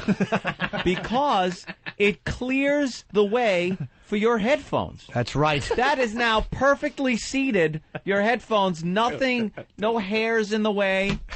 Dude, this is what you gotta do. Get the camera. Take the headphones really home funny. with you, grow in the hair, and then just cut out the hair. The round part around the headphones. That would look silly open. That might look silly. Or it looks completely normal until you take your headphones off. Side. Wait, go ahead. Not yet. What are you doing now? Oh, okay. Oh, Now he's God. gonna say- I aims to kill you with it. Let's say hi to Ass Marshmallow. Good boy. Yo. What's up, Ass?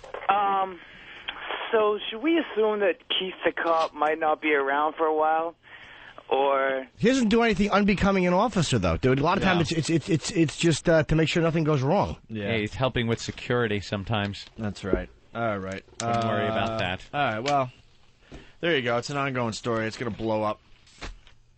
It's going to blow up on our pal Club Soda Kenny. And we'll wait for the exclusive. hearing next week, and then the exclusive. O&A all the way is his motto. Do you know there is a weird part of me that would love to see him almost lose because then he could sue, and I would love to see him take those fucking idiots for millions. That's like a civil rights violation. I would love to see him just drain their assholes in the civil court. It is freedom of speech, man. It's a really big issue. Mm-hmm. All right. On the way, the bad boy of figure skating did a interview for NBC. How do they judge you as the bad boy if you're the one guy who is HIV negative? Oh, he must be a Brooklyn thug, this kid. And still haven't talked about Dick Cheney. And the Post was so ridiculous yesterday with their coverage. Do we have the Post from yesterday? Could someone get that? They wrote the story as Elmer Fudd talking. Yeah. You're a newspaper. My whole take on this, when it happened, and I saw the news reports on it, when we came on and did the show, right after it happened, I said they are totally making this sound like it's a lot less serious than it really is. Yeah. And now it's coming out that that is absolutely the case. And fuck Dick Cheney for not commenting. He's not commenting. No one, from what I hear, the investigation's done. This is something that would be, if it was anyone else, this ongoing investigation, there would be a grand jury. There would be, I mean, you fired a shotgun and hit somebody. Hunting accident. All right, it's got to be investigated. And watch how they use language. Oh, yeah. It's done all the time in the media. All the time. We talk about how Fox refuses to use certain words, and they'll use something else that's a little softer, not as harsh. Like suicide bombers, what are they called now? Well, a lot of people will call them homicide bombers. Homicide bombers. You know, well, they mess with language all the time on TV. And with this case, they're saying that this lawyer got peppered. He was peppered? He got sprayed. Sprayed? No, he was shot with a shotgun. A shotgun blast. And then he had a little setback. He had a minor heart attack. Silent heart attack. Silent heart attack. Shh. No, there's a pellet that is resting up against this guy's heart. One of, they say, between 50 and 300 pellets that could be in this guy. Like, they can't even count how many. And apparently some of them moving around. One of them got either near or in his heart. They took him back up to intensive care. They're going to leave the pellet there, hoping what? It doesn't move anymore? And they're all like, no, it's okay still. Don't worry about that. 78 years old, you sneeze, it's a threat to your life. This guy's shot with a shotgun in the face, chest, neck, and head area. I do an act with a little monkey. I put him in a dress and beat him senseless. He's shot in the face, the neck, the chest.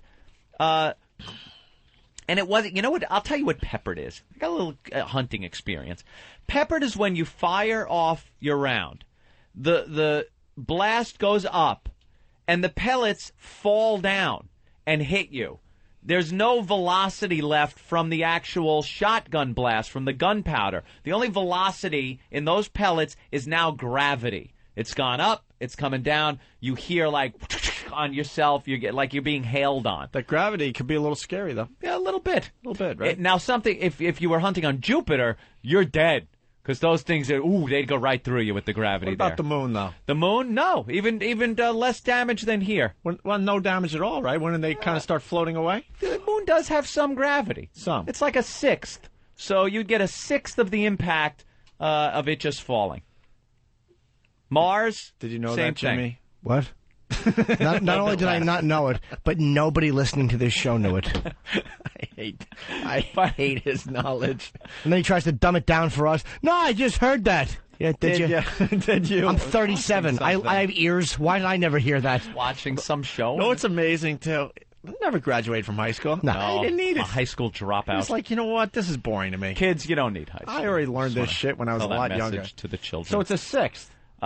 Sixth of the gravity of I would have just said a little less. A little less. It's not quite the gravity. Quite. 1/6. I love that we finally call you out on this, because for a very long time, Jimmy and I would just look at each other like, you don't know either, right? And then we just would be like... Yeah, the silent nod of two dopes. Didn't you grow up during the lunar landings and the Apollo program? It was very exciting to me, and I listened to everything.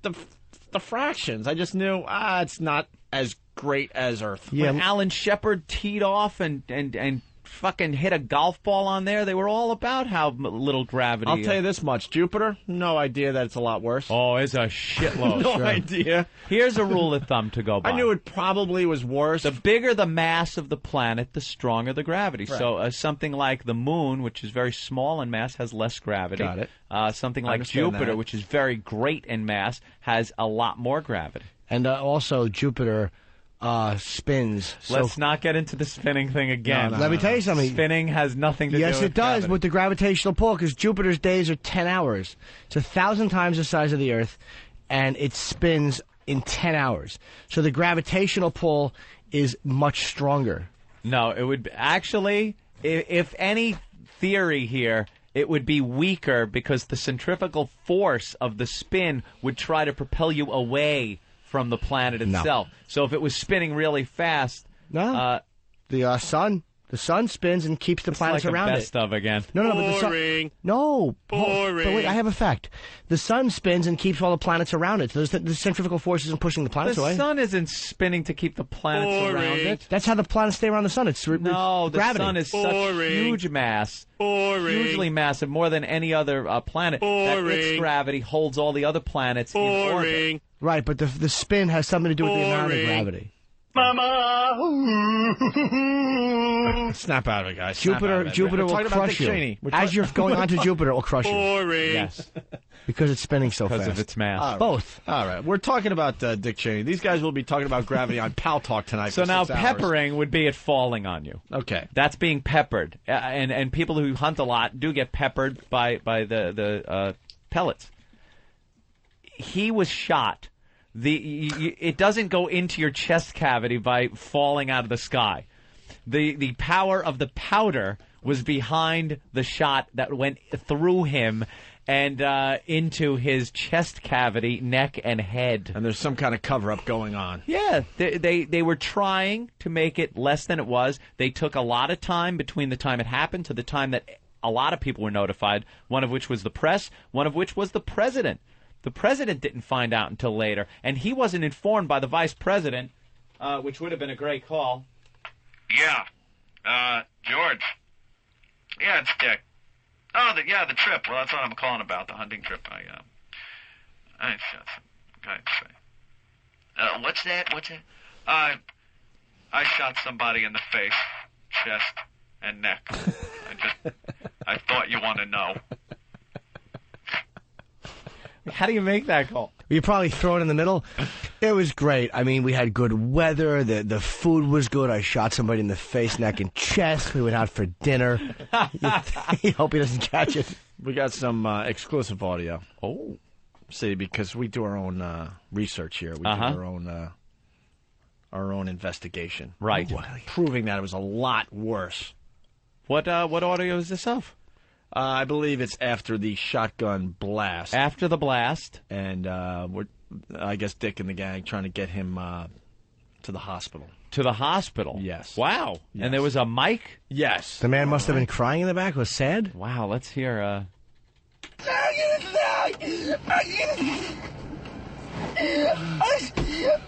Oh, I was scared the shit out of me, Larry. I'm gonna die, I know. Called him Larry. Bill's gonna get you a doctor. The doctor's gonna fix you up. And you're gonna be okay. Now say it. You're gonna be okay. Say it. You're gonna be okay. Say the goddamn words. You're gonna be okay. Oh, God. Say the goddamn fucking words. Say it. Oh, okay, Larry. Correct. Correct. A little different, huh? Wow, the vice president was using some salty language with that peppering.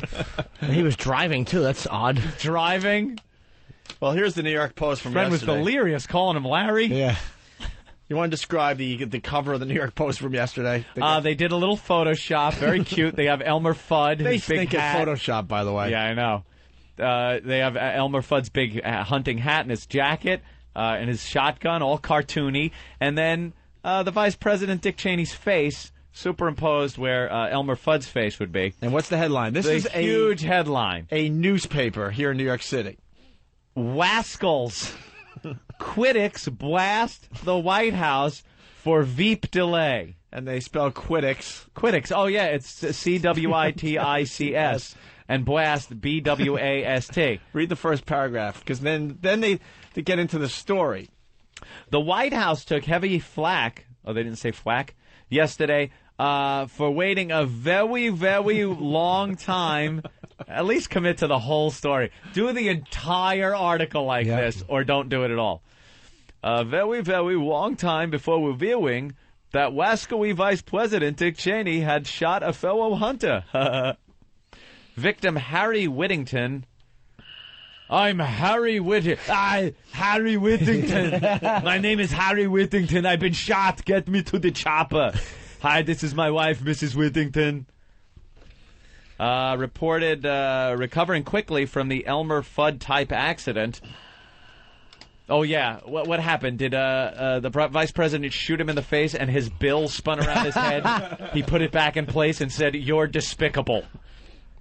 In which he took more than 10 shotgun pellets to the cheek, neck, and face when Cheney shot him while aiming at a quail on a Texas ranch Saturday night. What a dope. Word didn't leak out until Sunday, so they were really trying to kind of keep this quiet. Yeah. The vice president shot someone with a shotgun. I tell you, although it is beautiful today here in California, the weather back east has just been atrocious. Unbelievable. There was so much snow in Washington, D.C., Dick Cheney accidentally shot a fat guy thinking it was a polar bear. That's all right, I knew these guys were just going to be all over this. I guess the guy's going to be okay, but when the ambulance got there, out of force of habit, they put Cheney on the stretcher. He's going, no, the other guy, the other guy. That's funny. Cheney's defense is that he was aiming at a quail when he shot the guy. Which means Cheney now has the worst aim of anyone in the White House since Bill Clinton, apparently. Oh, good. A cum joke. On the dress. Come on the dress joke. Very funny. Good news, ladies and gentlemen. We have finally located weapons of mass destruction. It's Dick Cheney. That's not bad.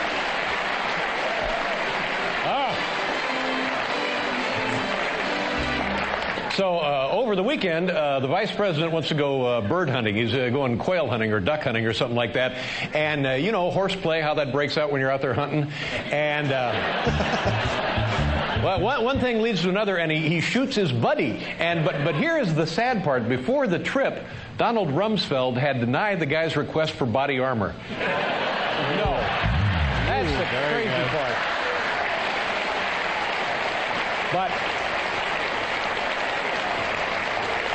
honestly, I don't know what all the fuss is about. What's more American than shooting your hunting buddy in the ass? The way it goes,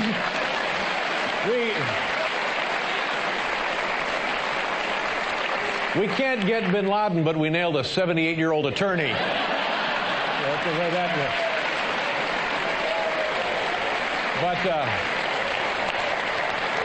But the guy who got gunned down, this buddy of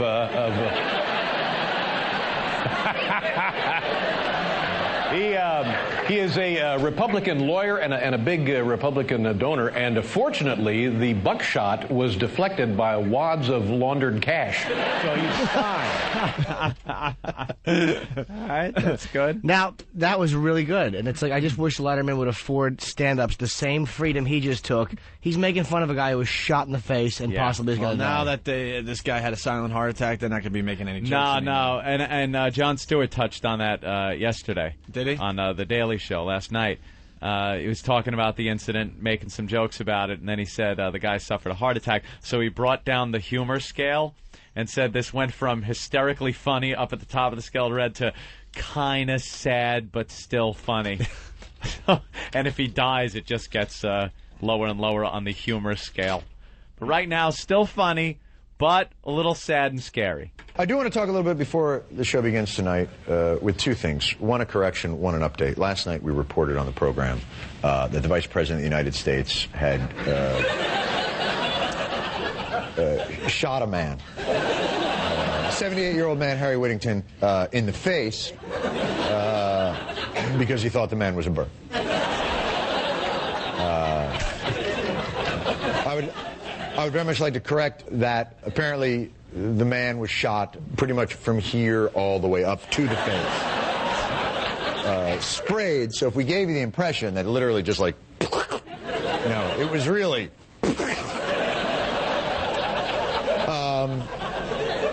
The other is an update. Unfortunately, earlier today, the bird shot that the Vice President had used to shoot the man actually lodged in the man's body. The bird shot lodged in his body and actually went into his heart and caused him to suffer a minor heart attack. Mr. Whittington is doing fine, but based on this development, we're going to downgrade the condition of the story from incredibly hilarious to still funny, but a little sad. Incredibly really funny. hilarious. Yeah. Very funny. All right, we'll go to break with more Letterman. He did a really good job at this whole thing. Thank you, folks, and happy Valentine's Day. By the way, good news today. So far, Dick Cheney has not shot anybody.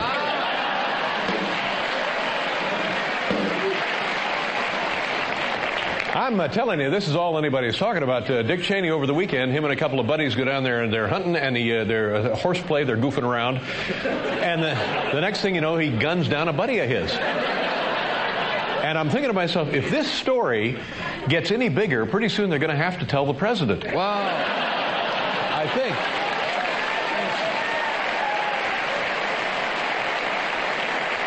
But, you know, after the story you find out more and more details. Well, it turns out now that Dick Cheney did not have a license to hunt. And coincidentally, it turns out we didn't have a license to go into Iraq. Did you hear that?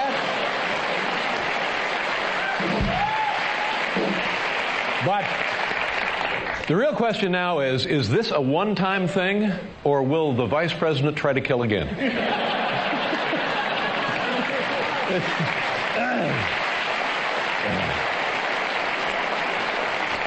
But it's Valentine's Day, and I hope you folks are having a lovely Valentine's Day, and everybody is in the Valentine's mood. For example, earlier today, Dick Cheney shot his buddy in the ass with an arrow.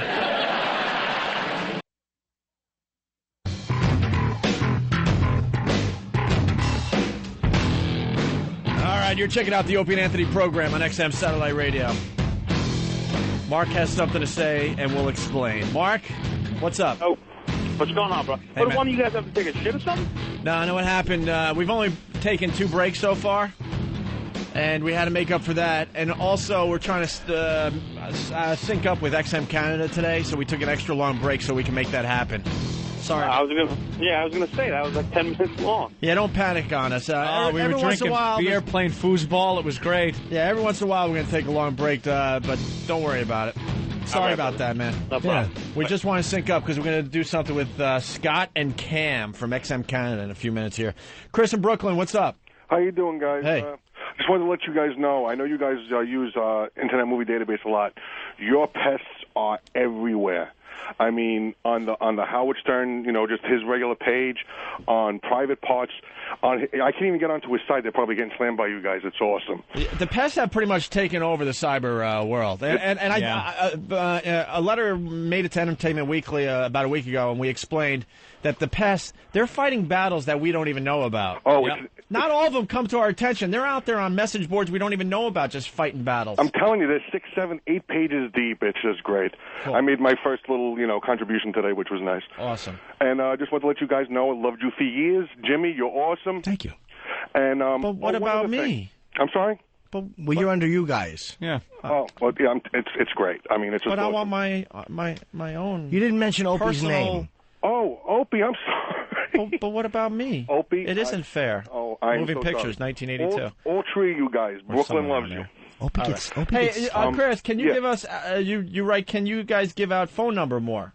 Yes. I mean, I don't know if maybe it would be better if you can get a hold of DirecTV, because I get you guys through DirecTV. Oh. Well, they should have that number up on the DirecTV yeah, like thing. I hit the info button and I don't have it. I got it through the computer, but some people aren't that savvy. That's what I love about satellite radio and regular radio, whatever you want to call it, commercial radio. You had to give out the phone number all the time, but with these displays, it's just there and ready to go. What is the number? I don't even know. I haven't said it in so long. I think it's... Is that it's the one that's on the display now? 866-WOW-WOW. Yeah, right. Oh, okay. Wow. What? So, yeah, if you could even get those guys to put it on the info button, it'd be perfect. Oh, you know what? It's 866-WOW-1-WOW. Sorry. Right, about wow, that. Wow, then the number 1, then wow. 866-WOW-1-WOW. Don't spell out 1, obviously. You guys are the best. The virus is spreading. Rock on, guys. Hey, thanks, man. Thank you. Thanks for calling us on the Ferrella phone. I'm glad, but that's cool though. That DirecTV, he gets us on the Ferrella Vision. Oh, but it's like, shut up. I'm not laughing at that. Oh no, that isn't. Yes, it is. What? Yeah. What? Get that fucking bottle of piss out of here. What's the matter with you? You lunatic. Jimmy's lost his mind today. Why did you... It's a water bottle filled with Jimmy's liquid. Why did you do that? The question is, why didn't you?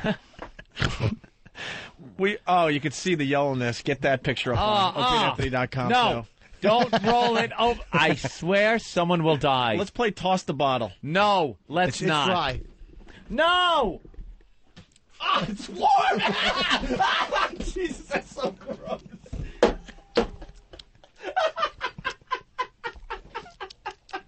Throw it at Anthony. No! No, I can't throw it at Anthony. No, You sure? I get away from me.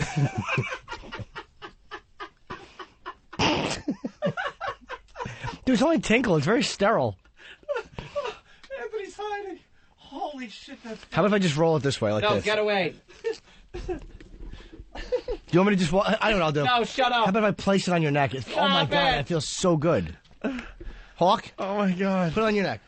We got the bottle's clean. From Good Morning America, we got a report on germs, and it's about a radio DJ. Yeah? I'm thinking it might have been you that was on Good Morning America, by the way, Anthony. No. It was warm. You are disturbed and disgusting. Well, that's my insides, how warm I am. Walk into the bathroom during the last break. Yeah. And every stall was taken with people, I guess, on this floor taking a dump. It was like the fucking starting gate at Belmont. Some guy right when you now. hear a bell. It smells like rust. His shit smells like rust. It was so bad in there.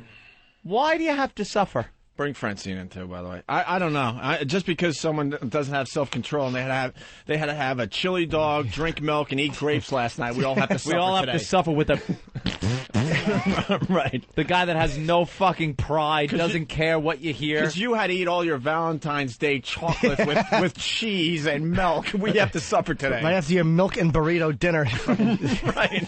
The only I hate way that when you go to a sporting event. I'm like, you selfish. No, it happened at CES. Oh, great. You have no self-control, so now we all have to smell what you ate last night. The only way I will use the bathroom for the number 2 in there is if I know it's going to take a minute to complete everything and come out looking like a submarine.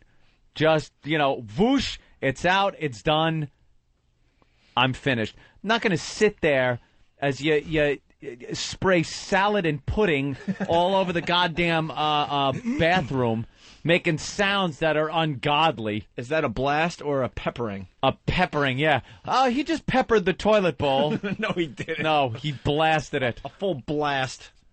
We're going to talk to, what, XM Canada? What are you doing? Thank you. That is unsanitary. Why'd you make the intern? Now he could sue us, I think.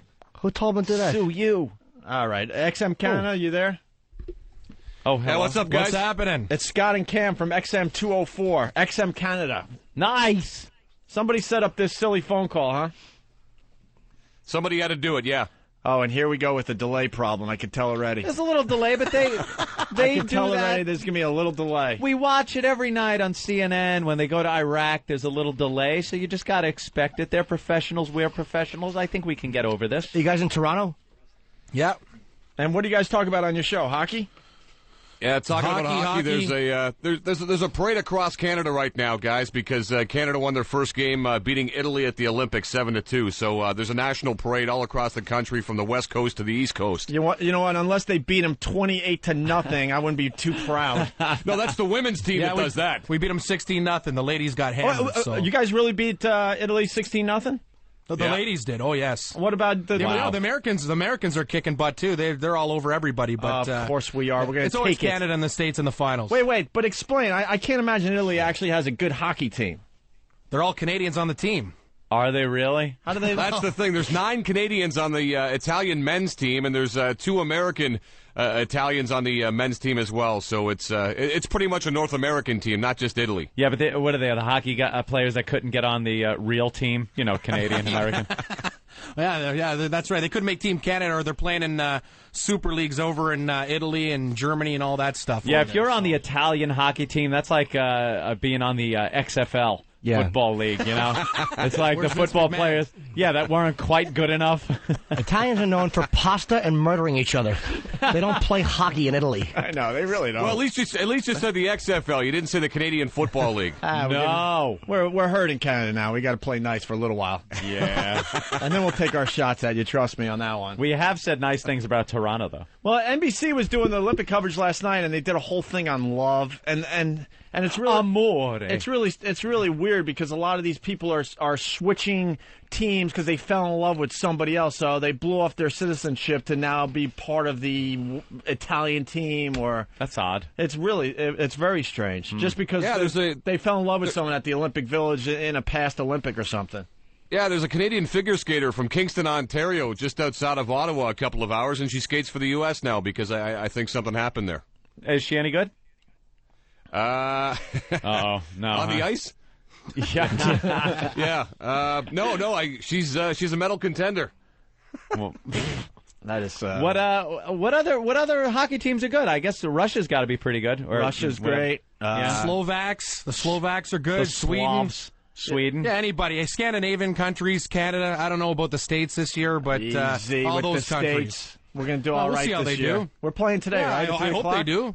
I think we're playing. Yeah, that's right. Latvia. They'll beat up on Latvia. That's a no-brainer. But other than that, we'll see how they do. You heard about that one time we won way back in the 80s, right? Yeah, 1980. Right. We're just saying that today, guys. That was pretty good, right? 26 years ago. I think a lot of people have started to forget about that. We just don't get the sense that Americans are really too into their hockey team this time around. It's our strive for two. What can we call it? Trying to get a rally going here. Yeah. I love watching Olympic hockey, though. It's much more exciting than the NHL. They got to just open up the rinks. This is. I understand. Now we're talking shop. Yeah, we're talking I understand. shop. One of you guys is an Islanders fan, so of course you're looking at the Olympic hockey as perhaps a step up. That's Opie.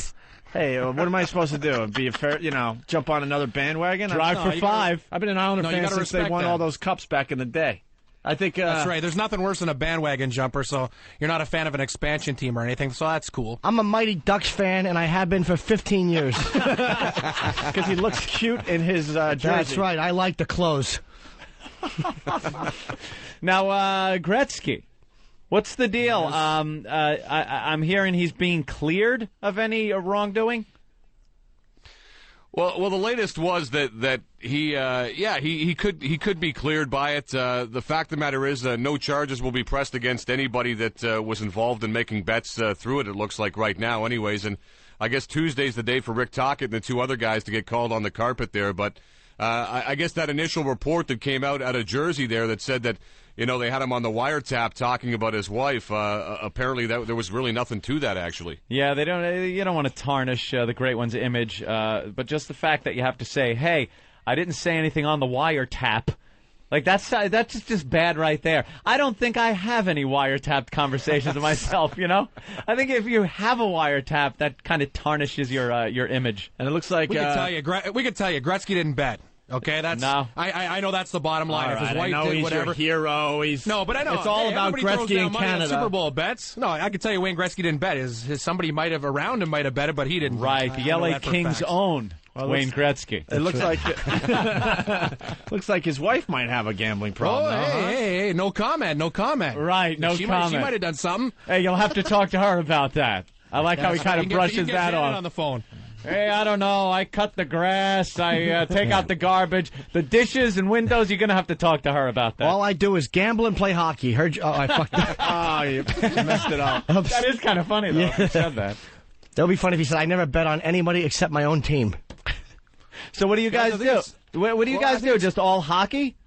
Yeah, 24/7 We'll hockey. talk any sports with you, though. That's the difference. I mean, just as we're from Canada, you can open it up. Any sport we'll talk. All right, curling. Yeah, what's the curling about? How's the Canadian curling team doing? That's just one of those sports where you talk curling. That's just one of those sports where you realize you just run out of stuff to do in the wintertime.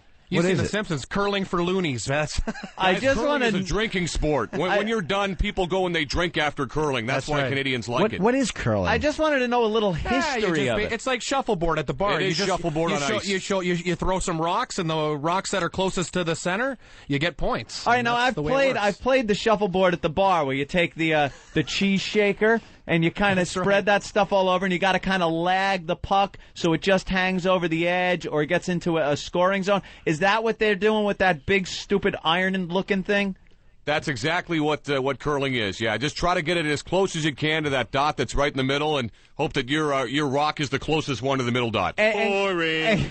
And can they turn this thing and adjust the speed by brushing with the broom in front? Oh, yes, you bring up good points. That's what it is. It's all about the brushing there. The quicker you sweep, the faster the rocks go. Yeah, what country has the top secret broom they were talking about last night? Are you kidding me? It's a top secret broom. Apparently Canada. It is Canada? Yeah. Canada's got some secret brooms. Oh, yeah, they used to use wooden ones. We have some, Kevlar bulletproof brooms now. Yeah, you can get some nice speeds on those rocks. Technology. It's a stupid curling sport. They don't have to, it's pretty bad when you could wear the same thing for curling that they wore, back in 1908 for curling. Like every other sport. Nice. Every other ladies sport. wear the kilts. They're wearing kilts. Oh, they look good. Don't kid yourself. When the women get curling, that's a different story. The men got bad slacks and bad looks. But the women look nice. Wait a second. Have you seen Dorothy Nordby from Norway? Well, she's You're Norwegian. saying the women look good? I'm talking about most ladies. Scott. I can't get past the sexy name Doherty to even get a good glimpse of her. It's like every other sport, though. You look at ski jumping, which I love, but you watch the old black and white footage where they take off and swing their arms around and spin, and they've used aerodynamics and computer-generated simulations to get the best and the most out of their sport. Curling is like, what are they going to do? Hey, we could kind of change the shape of the broom. It doesn't quite. It's not a 21st century sport. What does Doherty do? Is she a curler? Dorothy Nordby is a famous skip from Norway. Yeah, she's not exactly. Well, I'm not going to say I'm Tom Cruise either, but the fact of the matter is. I don't know. Don't take a look in the mirror. Let's just say it. Doherty has a dick. That's facts. Yes. Yeah, you guys allowed to curse on your channel and stuff? No, we're not. But hey, we're with you guys now. Yeah. So yeah, we don't have the same rules you guys have. You guys are our neighbors here on XM, so I guess we got to be nice to you. We're 202 and you're 204. So. That's right. We're close. Hey, what about the luging? Luging's for suckers. I think that's a stupid sport anyway. These guys are. If you want kicks, go grab a roller coaster. I'm not for luge. I think it's pretty dumb. Two-man's kind of sexy though. Yeah. Two-man. Yeah, that's great. Nothing like those skin-tight outfits. No, we don't play bum darts on 204. You just happy to see me or what?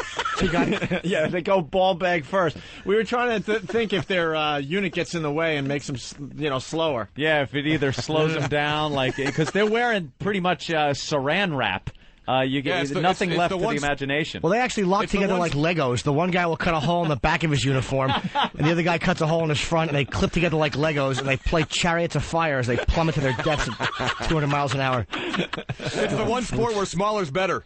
Yeah, you think so? Sure. Definitely. Didn't you say bigger is better? I was thinking bigger might be better because based on aerodynamics, the lower pressure over the top of the unit, used like a wing foil, could actually this way too much. lift some weight off of the tracks and make them go a little faster. That was true. All losers would be black. Jesus. All right. We just want to say hi to you guys today. Yeah. Hey, what's happening? And thank Scott you and Cam. And thank you for standing on guard for thee. We really appreciate that. Yeah, our neighbors to the north. And they stand on Canadian guard for losers. We're not Canadian losers. Don't kid yourself. Channel 204. 204. It's all hockey. What time is your show on? We're on from 6 to 9 in the morning. 6 to 9 in the morning, then the repeat's on from 9 till 12 noon. You got to talk about hockey for 3 hours every day? Yeah, oh yeah. Oh, yeah. Yeah. Yeah. Wow. We'll dip into the AHL. We'll any league. It's crazy, man. Any league.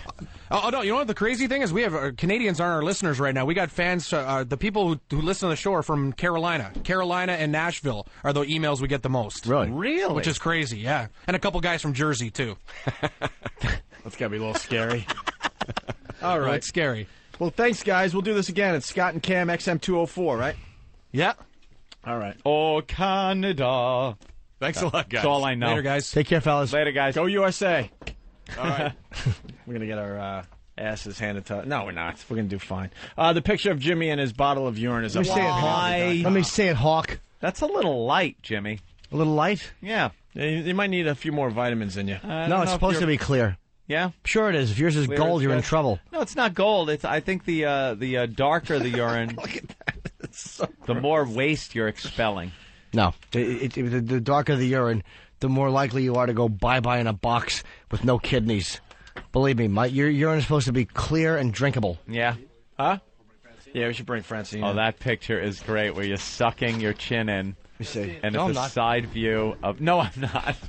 A side view with your sporty new hairdo. Thank you. At least you recognize finally that my hairdo is very sporty. It is. It's all up on opieandanthony.com. All right, we got some audio of the bad boy of figure skating. There is no such thing. The bad boy of figure skating. And Francine has just entered the studio with Valentine's Day gifts. Oh, happy Valentine's Day. Look, I would look if I put this on my head, I'd have a heart on. Parallelophone. Kind of funny when you play with words like that. Happy Valentine's Day. I was riding around. I had heart-ons all over the place. Eating chocolate. Shake it up. Yeah. I'm the man, you're the man, I'm the man, I'm the man. Shut up. Shake up my fucking cock with your mouth, douchebag. Flop sweat. Hey, O&A all the way. How's it going, guys? No, let's not start that. Hey, O&A. By the way, there's another part of that quote. Kenny just emailed me. It's O&A all the way. That's what I say. That's what I say. Go USA. And then you throw in Haywood Nelson. Hey, hey, hey. Hey, hey, hey. I hope I still get my pay. All right. So, what do you got, Flop Sweat? I was just going to say, I give it 6 months before you guys are enemies with 204 over there. You think we'll be lobbing shells over the border? It all starts nice with a phone call, I got to tell you. There's actually a phone call that exists of Anthony and I talking nice to Don and Mike, and then that turned ugly. So you might be onto something, Flop Sweat. I was actually but I love you guys, so keep up the good work. All right, thank you. We're trying to talk about the bad boy of figure skating here. Thank you. This is our Olympic coverage, by the way. Our Olympic coverage break. I was actually hoping there'd be chocolate in here. What a fatso I am. It's very sweet. It's a heart. It says, I love you. Yes. And a receipt, too. All right, how much do we owe you, Francine? It's, yes. Little, What am I supposed to do with this? Pillow type thing. You got a boxer, too. And then there's, boxers, woven cotton boxers with hearts on them. Yes. And a little underwear hanger. Ooh. Do people have a little underwear closet that they hang it up? Who are these people? Oh, it comes with a gift receipt? Awesome. Thank you. How? Oh. What do you mean, Ope? I hate it. You don't hate what? Ooh, those look really comfy. Boxers. Don't they look great? They look fantastic. I will walk around the house in these. Mine are red. Thank you. Ooh, look at these. Do you know how delicious my hog is going to look in these? Wow. What intern needs money? Nathaniel, you need money? What? Dan's doing fine. Who needs money? Where's Tim? Balloons! We have balloons! I figured they'd be better than chocolates. Here's Tim. He's our intern. He lives in his car. He has a family. He comes from Springfield every day. It's 3 hours each way, right, Tim? Yeah, that's about the story, yeah. He commutes from Springfield, Mass. Really? Massachusetts every day. That's why I wasn't afraid of that bottle of pee. It's, you live in your car. You get my special gift. Now, do you actually live in your car? Opie, that's terrible. Like, during the week? Yeah. Wait a minute. But you drive to Springfield? Well, that's where I live on the way. Yeah. And he showed up yesterday because no one told him we were off. You have a home in Springfield? Yes. Oh, okay. You drove here yesterday? Yeah. You don't remember this guy? He comes from Springfield every day. Like I remember any of these people. It's 3 hours each way. Here's Dude, this is cannon fodder. That's what the fucking interns are to me. Cannon fodder. Here's the gift receipt. You could get, what, $15, $17 maybe? 14. Yep.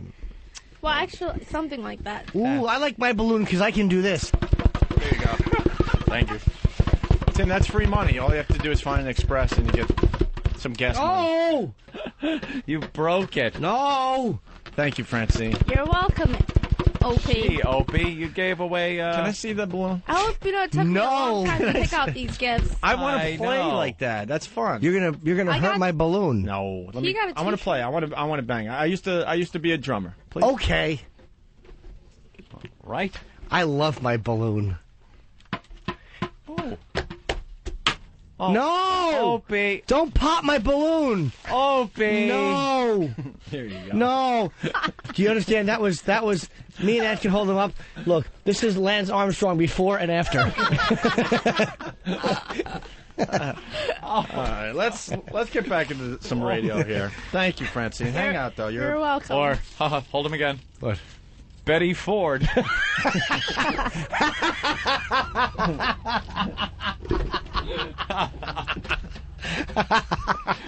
Come on, let's do Olivia Newton-John. I want to get animal. Do you? All right, listen. I should have got a physical. I should have got a physical.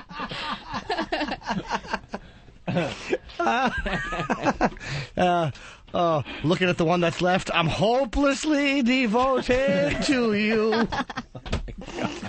How do you even know that song? Sandy, what happened? Sandy? Why is there tissue in this one? Francine, you have a crush on a staff member? Ben and I were talking, and he keeps teasing me about how I have a crush on Earl. Ew. And Ew. I know. But he's a. I mean, Go ahead. do you really like Earl? No, I don't. So I told him back in NEW I had a really big crush on Steve. Ew. Steve. Yeah. Ooh, Big Bear. Get Steve in here. Ooh. Wow. Grr. Yeah. Grr. No. It just. You had a crush on Steve? Yeah. Was that before or after you stole a hat from the mountain climber in The Price is Right?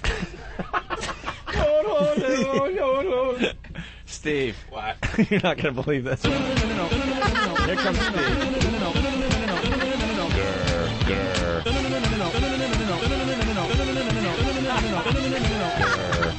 It really is I love the Steve emasculating. music. That's right. It is not, Steve. Yeah. Francine had a crush at you at the old place. Really? Yeah, I did. I'm flattered. Thank you, Francine. Could have gotten her when she was jailbait. Wait. Was this pre-stomach stapling 400-pound me? Or? Yeah.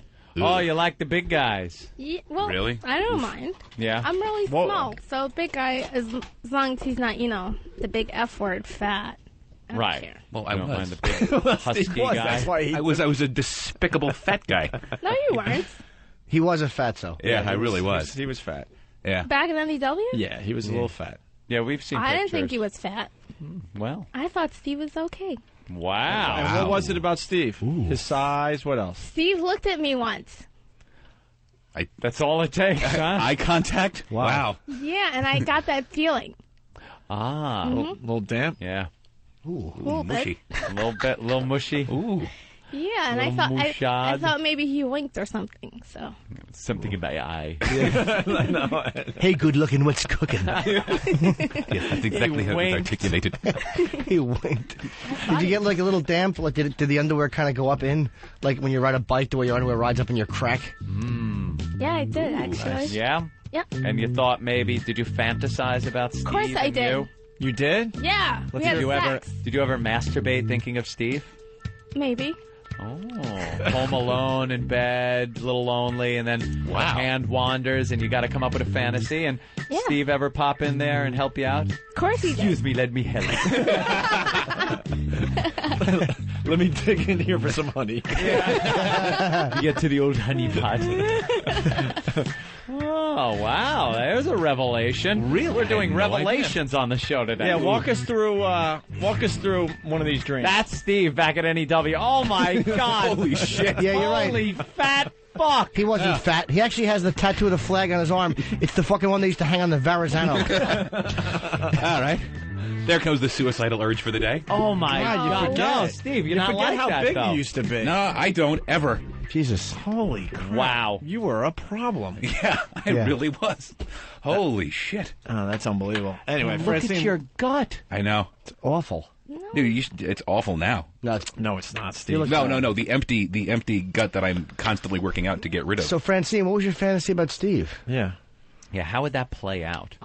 Because I know you girls don't just, like, pop the image in your head and get ripping. Like, there's got to be a storyline to it. So, what, you were up at the station, maybe after the show? Was there a little get-together? You saw him outside the building? What happened? What's the scenario? Well, the scenario would be I would stay a little bit late, trying to help out with the crew after work. Yeah. And then Steve would be the only one left. So it'd just be me and Steve. This is a fantasy. Yeah. And I go to the recording studio where Steve is. Yeah. And I knock on the window. Knock on the window. Go away. I'm busy. I'm making a Ramon promo. Not at NEW.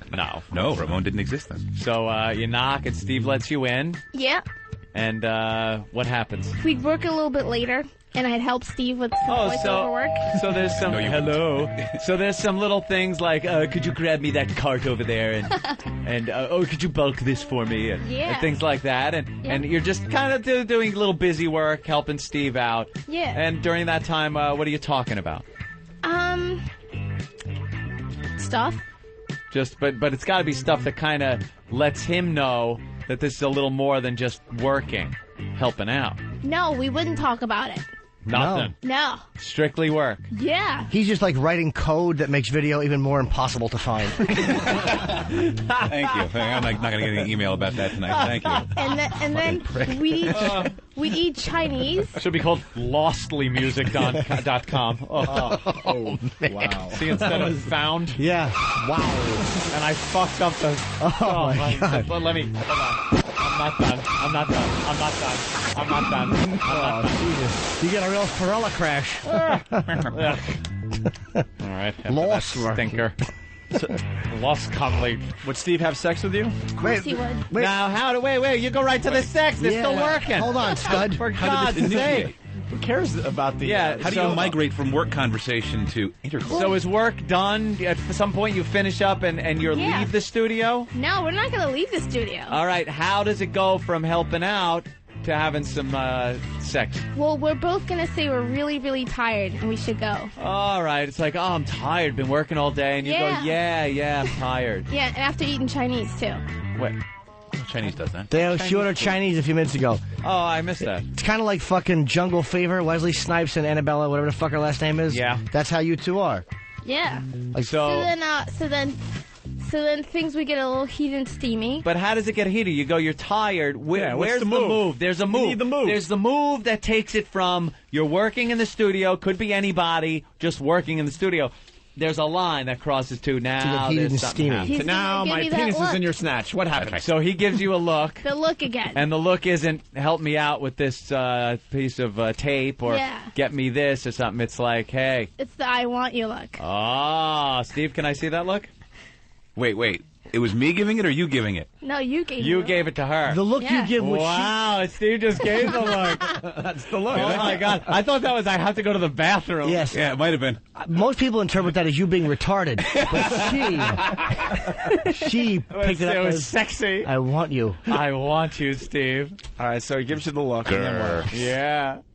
And the look is just, the eyes down a little bit. Look. Yeah. Maybe, Squint. Maybe a little pouting. Does he come over to you now? Yeah. So he walks over to you, and you know now what's coming. A mauling. He walks over to you. Yeah. And what is the first romantic thing that happens? First thing. Does he put a ring through his nose and then dance for you? No, he'll give me a little massage on my back or something. With his muzzle on, knocks you off the chair till his trainer has to pull that rope. I love that clip. I love being here. I hated Romania. He rides a unicycle. You talk about how your people have been treated badly. He talks about how his people have been treated badly in circuses. You two kind of bond on that, and he gives you the pouty look, that stupid look. Gives you the look, walks over. What's the first thing? He'll give me a little neck massage. Oh, so a little neck massage. You've been helping out. You're a little tired. Yeah. Yeah, so a little neck massage. And you, during this massage, maybe you'll let out a couple of groans of pleasure because it feels, a neck massage feels good. What would that sound like? If you, what? It'd be, That's it, a little more. Okay, you're getting more of a massage. Just shut your eyes and make believe and make those sounds. Yeah. You're getting massage. Steve, that feels good. All right. Ooh, Steve, that feels good. Uh-huh. Mm-hmm. And then what? How does that turn into a little more? Little massage. So he's behind you right now. Yeah. Uh-oh. So then he'll go down a little bit lower. So now he's massaging your lower back? Your lumbar? Your lumbar. Let me get the the lumbar is the most neglected part of the massage. Fucking nervous idiot he is with all those awful death rings. Yeah, those must feel good. Yeah. You're lucky I waxed my knuckles this morning. So he's massaging your lower back, and this feels better. This feels really good. And now it feels like now it's not just the massage. Now maybe you're getting a little turned on because it's getting closer to areas. Yeah. So now how does that sound? Now he starts massaging you. Shut your eyes and a little pleasure. All right, that's a little more. It sounds a little sexier. So then he'll lift the shirt a little bit, like because that was over the shirt. Now the shirt lifts up a little. Ooh. What are you wearing during this? What's on your top, your bottom, everything? What are you wearing? Shorts and a t-shirt. A t-shirt. You have a bra on? Yeah. You have your bra on, and what type of panties are you wearing under your shorts? Probably a little thong. A little thong. And is it peeking out a little over the top of the shorts? Yeah. Little nasty, little dirty girl, showing your undies. So he's massaging, and he lifts your t-shirt up and goes underneath your t-shirt. Yeah. Now he's massaging your back. Yeah. Those meaty alabaster fingers. Oh, just going at it. Lebanese fingers just kneading away like it's dough. And what happens next? Well, then he'll go up a little bit.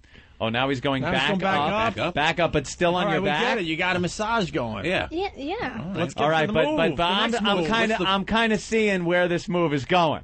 It's going for the bra strap. Right. He goes up. Now he's under the shirt. Now the bra comes off.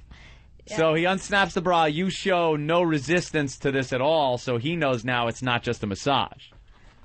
I'll show a little bit. What do you do? It's called the oopsie. Oops. Do you play oopsie with him? Like, oopsie. Do you have a front snap or back bra? It's going to be back snap. It's going to be back. So he unsnaps, and what do you do? You go kind of like, Steve, Yeah. Steve, we're here. This is all taking place in the workplace as well? Yeah. This is on yeah. Way to make it sexy. Well, the console stuff. Does Jeremy Coleman peer in and go, ugh? Yeah, or go, I thought it was my massage time, Steve. All right. So you just go kind of like, oh, Steve. Yeah. And but do you do the thing where you put your hand on your breasts to kind of hold the bra from falling? Like, oh, Steve. Or does he say that it's just to make it easier for the massage? Yeah. Yeah. Yeah, there you go. That Do sounds his better. big claws rip the bra, or does he gently unbutton it? No. Belly warmer. And here he is when he thinks she's protesting. No. No. I'm just coming. No. I was.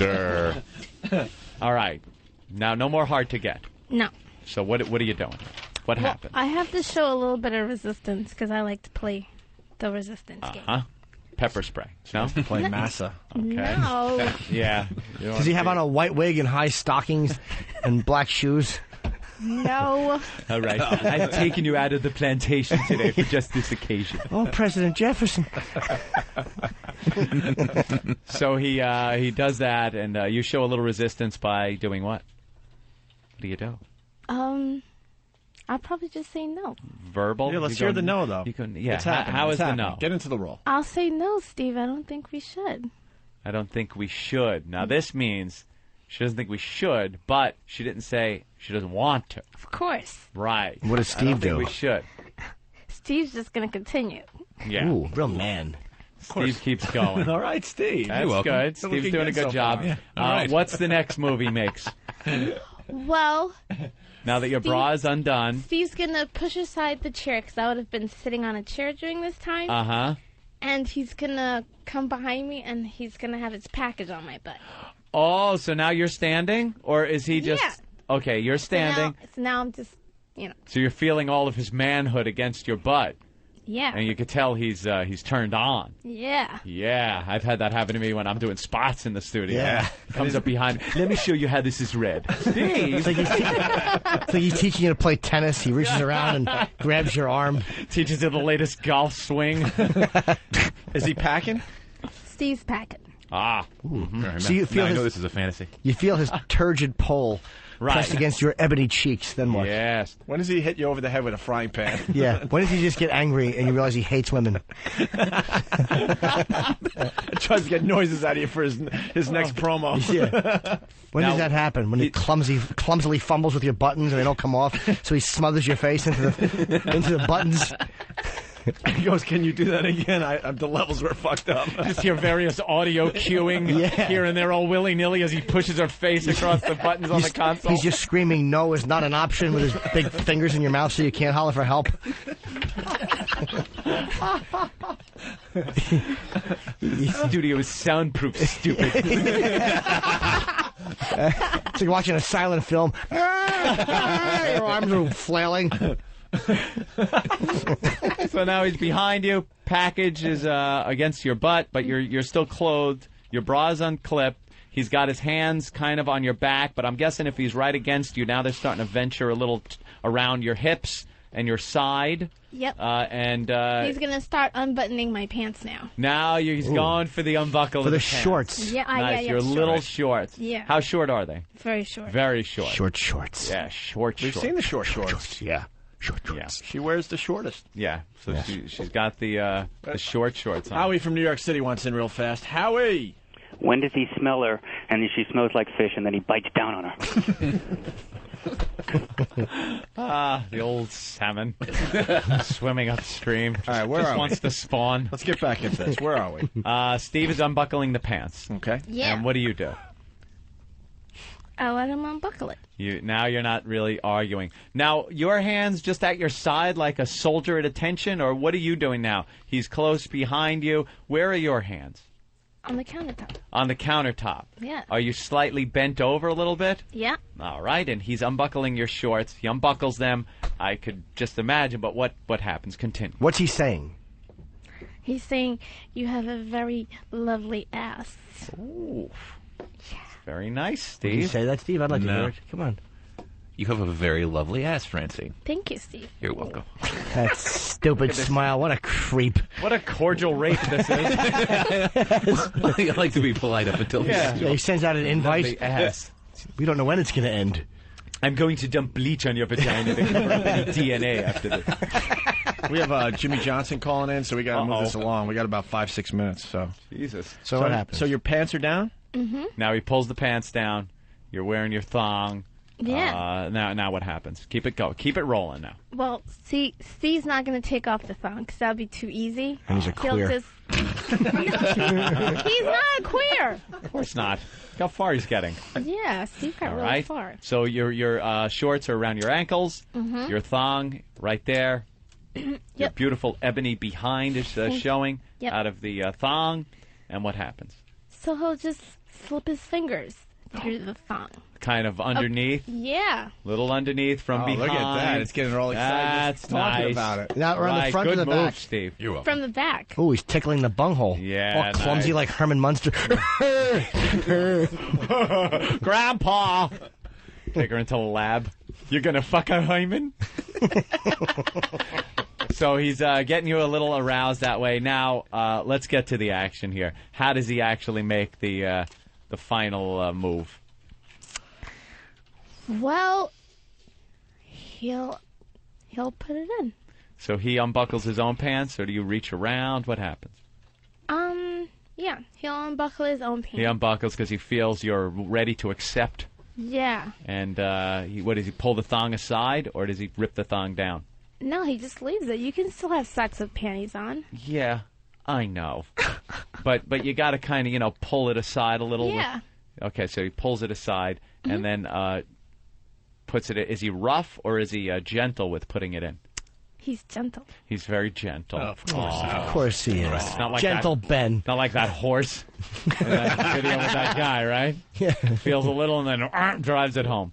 Yeah. No, very gentle and wow, that's some scene. And he gives you a good ride? Yeah. Where does he finish? On Yeah, my he can't ass, finish I guess. inside you. Oh, yes, That's he can. dangerous. It's dangerous. You might Filler, get pregnant. Steve. Oh, Yeah. bring another conglomerated malada mongrel bear into this world.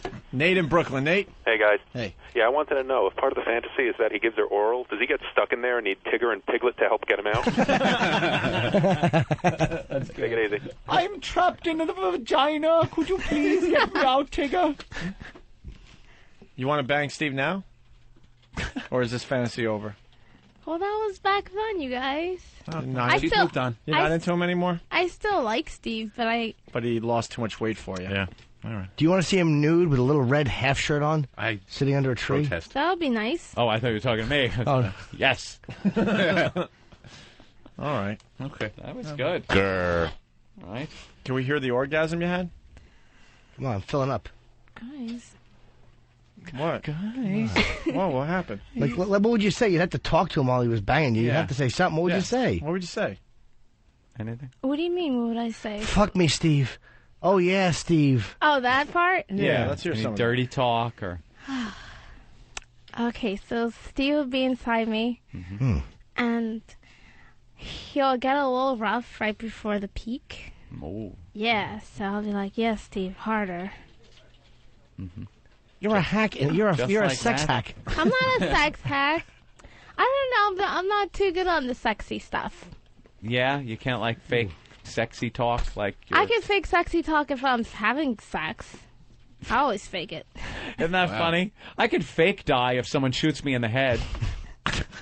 You said you could fake sexy talk if you're having sex. Yeah, but I'm not having sex right now, so I don't know how to fake it. So that's what we mean, like Yeah. acting. Let's like, go to BCH. BCH? Silly Francine. Don't you know if you just play dead, he'll lose interest and go away? That is the rumor. That's right. You're supposed to just lay there like you're dead. He'll sniff you a little. If Steve pulls over your shorts, just run downhill. Anthony in New York. Maybe they can't run downhill. Hey.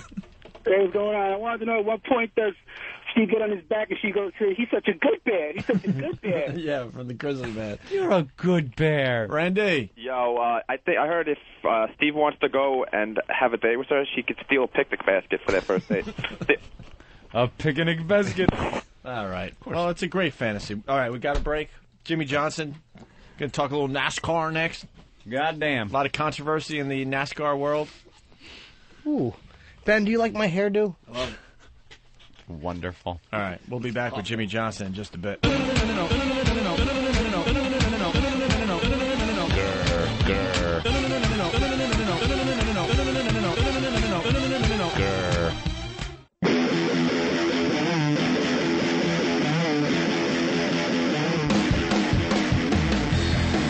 All right, you're checking out the Opie and Anthony program.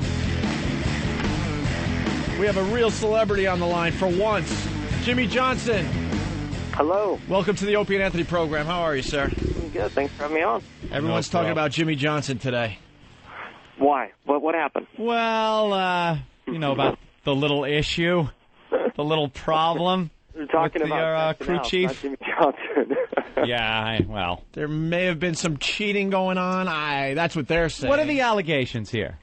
Well, there's, NASCAR made a ruling that our car didn't meet a template on the back glass after qualifying, and it's all there is to it. I mean, we're pushing in all the gray areas to get everything that we can, and unfortunately, the car didn't pass inspection after qualifying, and NASCAR's passed out a punishment that we've got to live with and deal with, and we're doing everything we can to move on and get ready for the 500 and the races that follow. And we'll see. There hasn't been an official ruling. I'm not aware that I'm not exactly sure if there's official on how many days he's going to be gone or how many weekends we're going to miss him for. But we're just kind of dealing with things from there. What could possibly be done to the rear window that could be against their ruling? That would help you. Well, they have so many different templates that lay on the back of the car, and it's the crew chief's job and the aerodynamicist and everybody that's working on the car. It's their job to really manipulate those and to get the tolerances, as close as possible and push those areas to shape the car in a way that it'll go faster. Have they gotten more strict with those over the years? Yeah, those definitely over the years. The tolerances they allow keep getting tighter and tighter, and we weren't within the rules, and it is what it is. But it sounds like everyone bends the rules here and there as much as they can, right?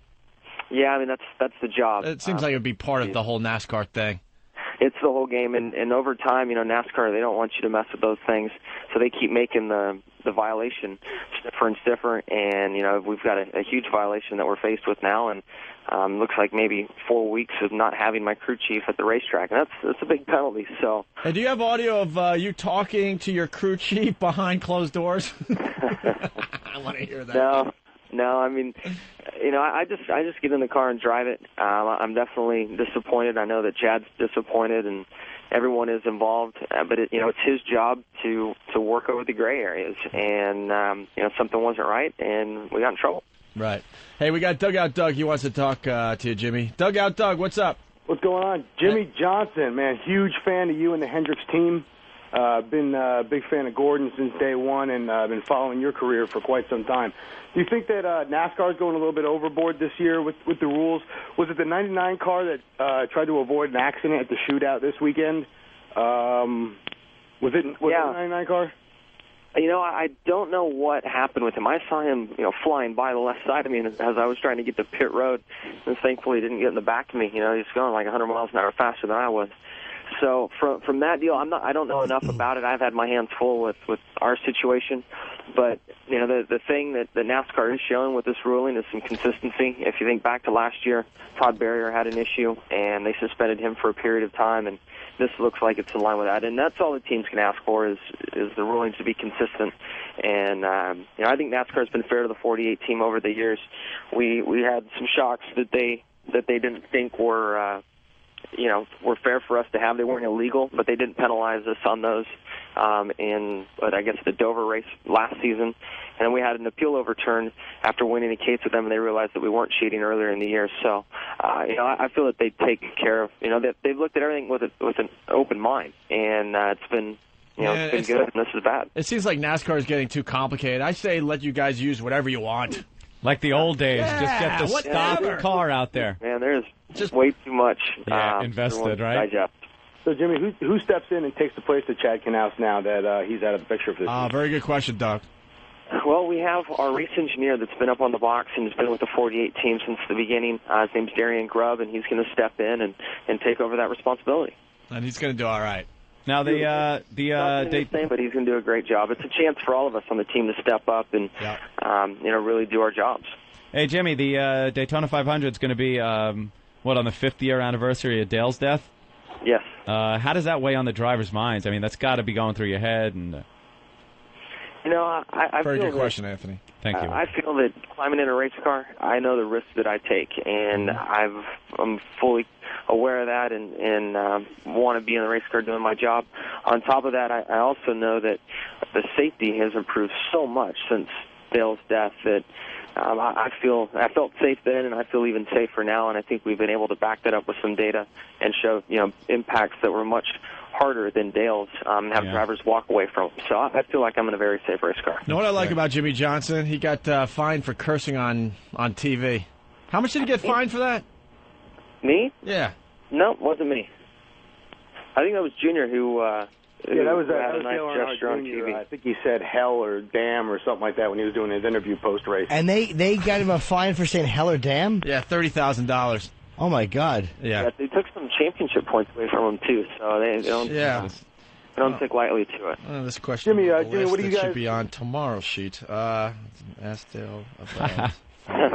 Jimmy, what are you guys feeding Kyle Busch over there, man? That man was he was on a rampage at the shootout. Man, I agree. I had my fair share of fun with him as well. So he was definitely jacked up for a sprint race. All right. You got anybody that's your kind of a nemesis or a rival? Duke it out with on the track. Maybe trade a little paint with. This year we're off to a clean start. Give me a few weeks, and we may have something start up. But right now it's New Year. I didn't have anything carry over from last season, so I'm in good shape. I just like the old days with the Earnhardt-Waltrip kind of battle that used to go on. That was always fun to watch. Yeah, we'll all be out there beating up on each other. I'm sure through the duels there'll be something that pops up for us all to talk about, and it'll stay exciting to say the least. Has any drivers ever threatened you and said, "Hey, we're going to put on the gloves and go into an octagon"? No, I think that's a great idea. I mean, we could even get the fans involved, have a stage that's by the start-finish line. Charity event, Are you surprised with how big, like, on Threllivision, like, this has gotten? I mean, it's amazing the viewers that NASCAR gets. Have loyal fans that really support our racing events. It doesn't matter if it's truck, bush, or cup level. They're vocal. They're into the sport. They can be your best friend at certain times and be your enemy at other times. It just depends on what's all shaking down. So, sure. It's an amazing sport, and I think it's really surprising a lot of people how big it is. I'm happy to see it. I've been a part of it my whole life, and I've been very proud of our sport, and I'm glad to see the rest of the country taking on with it. It's blowing up. You just got to get in the car and kind of shake it up, right? Yeah, just get out there and do my job, man. Race hard and chase that checkered flag. All right, Doug, thank you. Let's go to Mike in Arizona. Mike, what's up? Hey, Jimmy Johnson, super big fan. I got a question. 2 years ago, you were on fire, and you probably would have won the Cup by an ungodly amount. What do you think of that final 10 races? I think that took your glory away from you 2 years ago. You came back and finished second. You would have smoked everybody.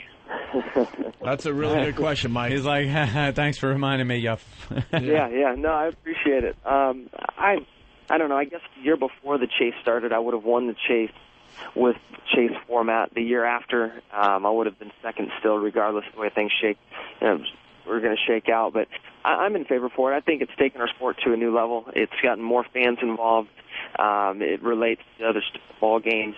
As a whole, I think it's grown our sport, and that's all that I'm really concerned about. I wasn't in favor of it getting started, but like I said, if it's growing our sport, that's the important thing. Every other sport seems to be struggling at different times, and ours has done nothing but grow. What do you think of that young driver out of Florida, E-Rock? What do you think of him? He's supposed to be tearing it up. I haven't heard a word about him. Fill me in. I don't know much about him. I just heard his name. He was a big wrestling fan and a good racer. There's not too much info on him that I have. Well, let's go to Brad in South Carolina. Brad? Hey, Jimmy. Big honor to talk to you, sir. Thanks, man. Thank you for pushing my driver to a victory on Sunday. And I just wanted to get your take on bump drafting. I know a lot of people seem real scared these days about it. Yeah, that's a great question, Brad. Yeah. I'm going to steal Brian Vickers' quote here. Brian and I had a long conversation the other day. But think about the bump drafting. It has caused a few accidents, but more the side-to-side door slamming causes the wrecks than anything, or drivers trying to squeeze into holes that aren't there. Yeah. So, the bump drafting, I'm not sure how they're going to corrected. I think that if they do soften up the front bumpers on the cars, that would be a great step in the right direction. The thing I'm afraid of is now giving NASCAR an opportunity to make a judgment call. There's a lot more that goes on in the draft than what you see with that bump that takes place. There's a lot of pushing and shoving going on before that. So I don't want a judgment call out there on the track. Hopefully they make a change to the cars and then let us race. Jimmy, we're running out of time on our show, so what are you thinking? I'm thinking, we're starting at the back at the duel. We got to win that.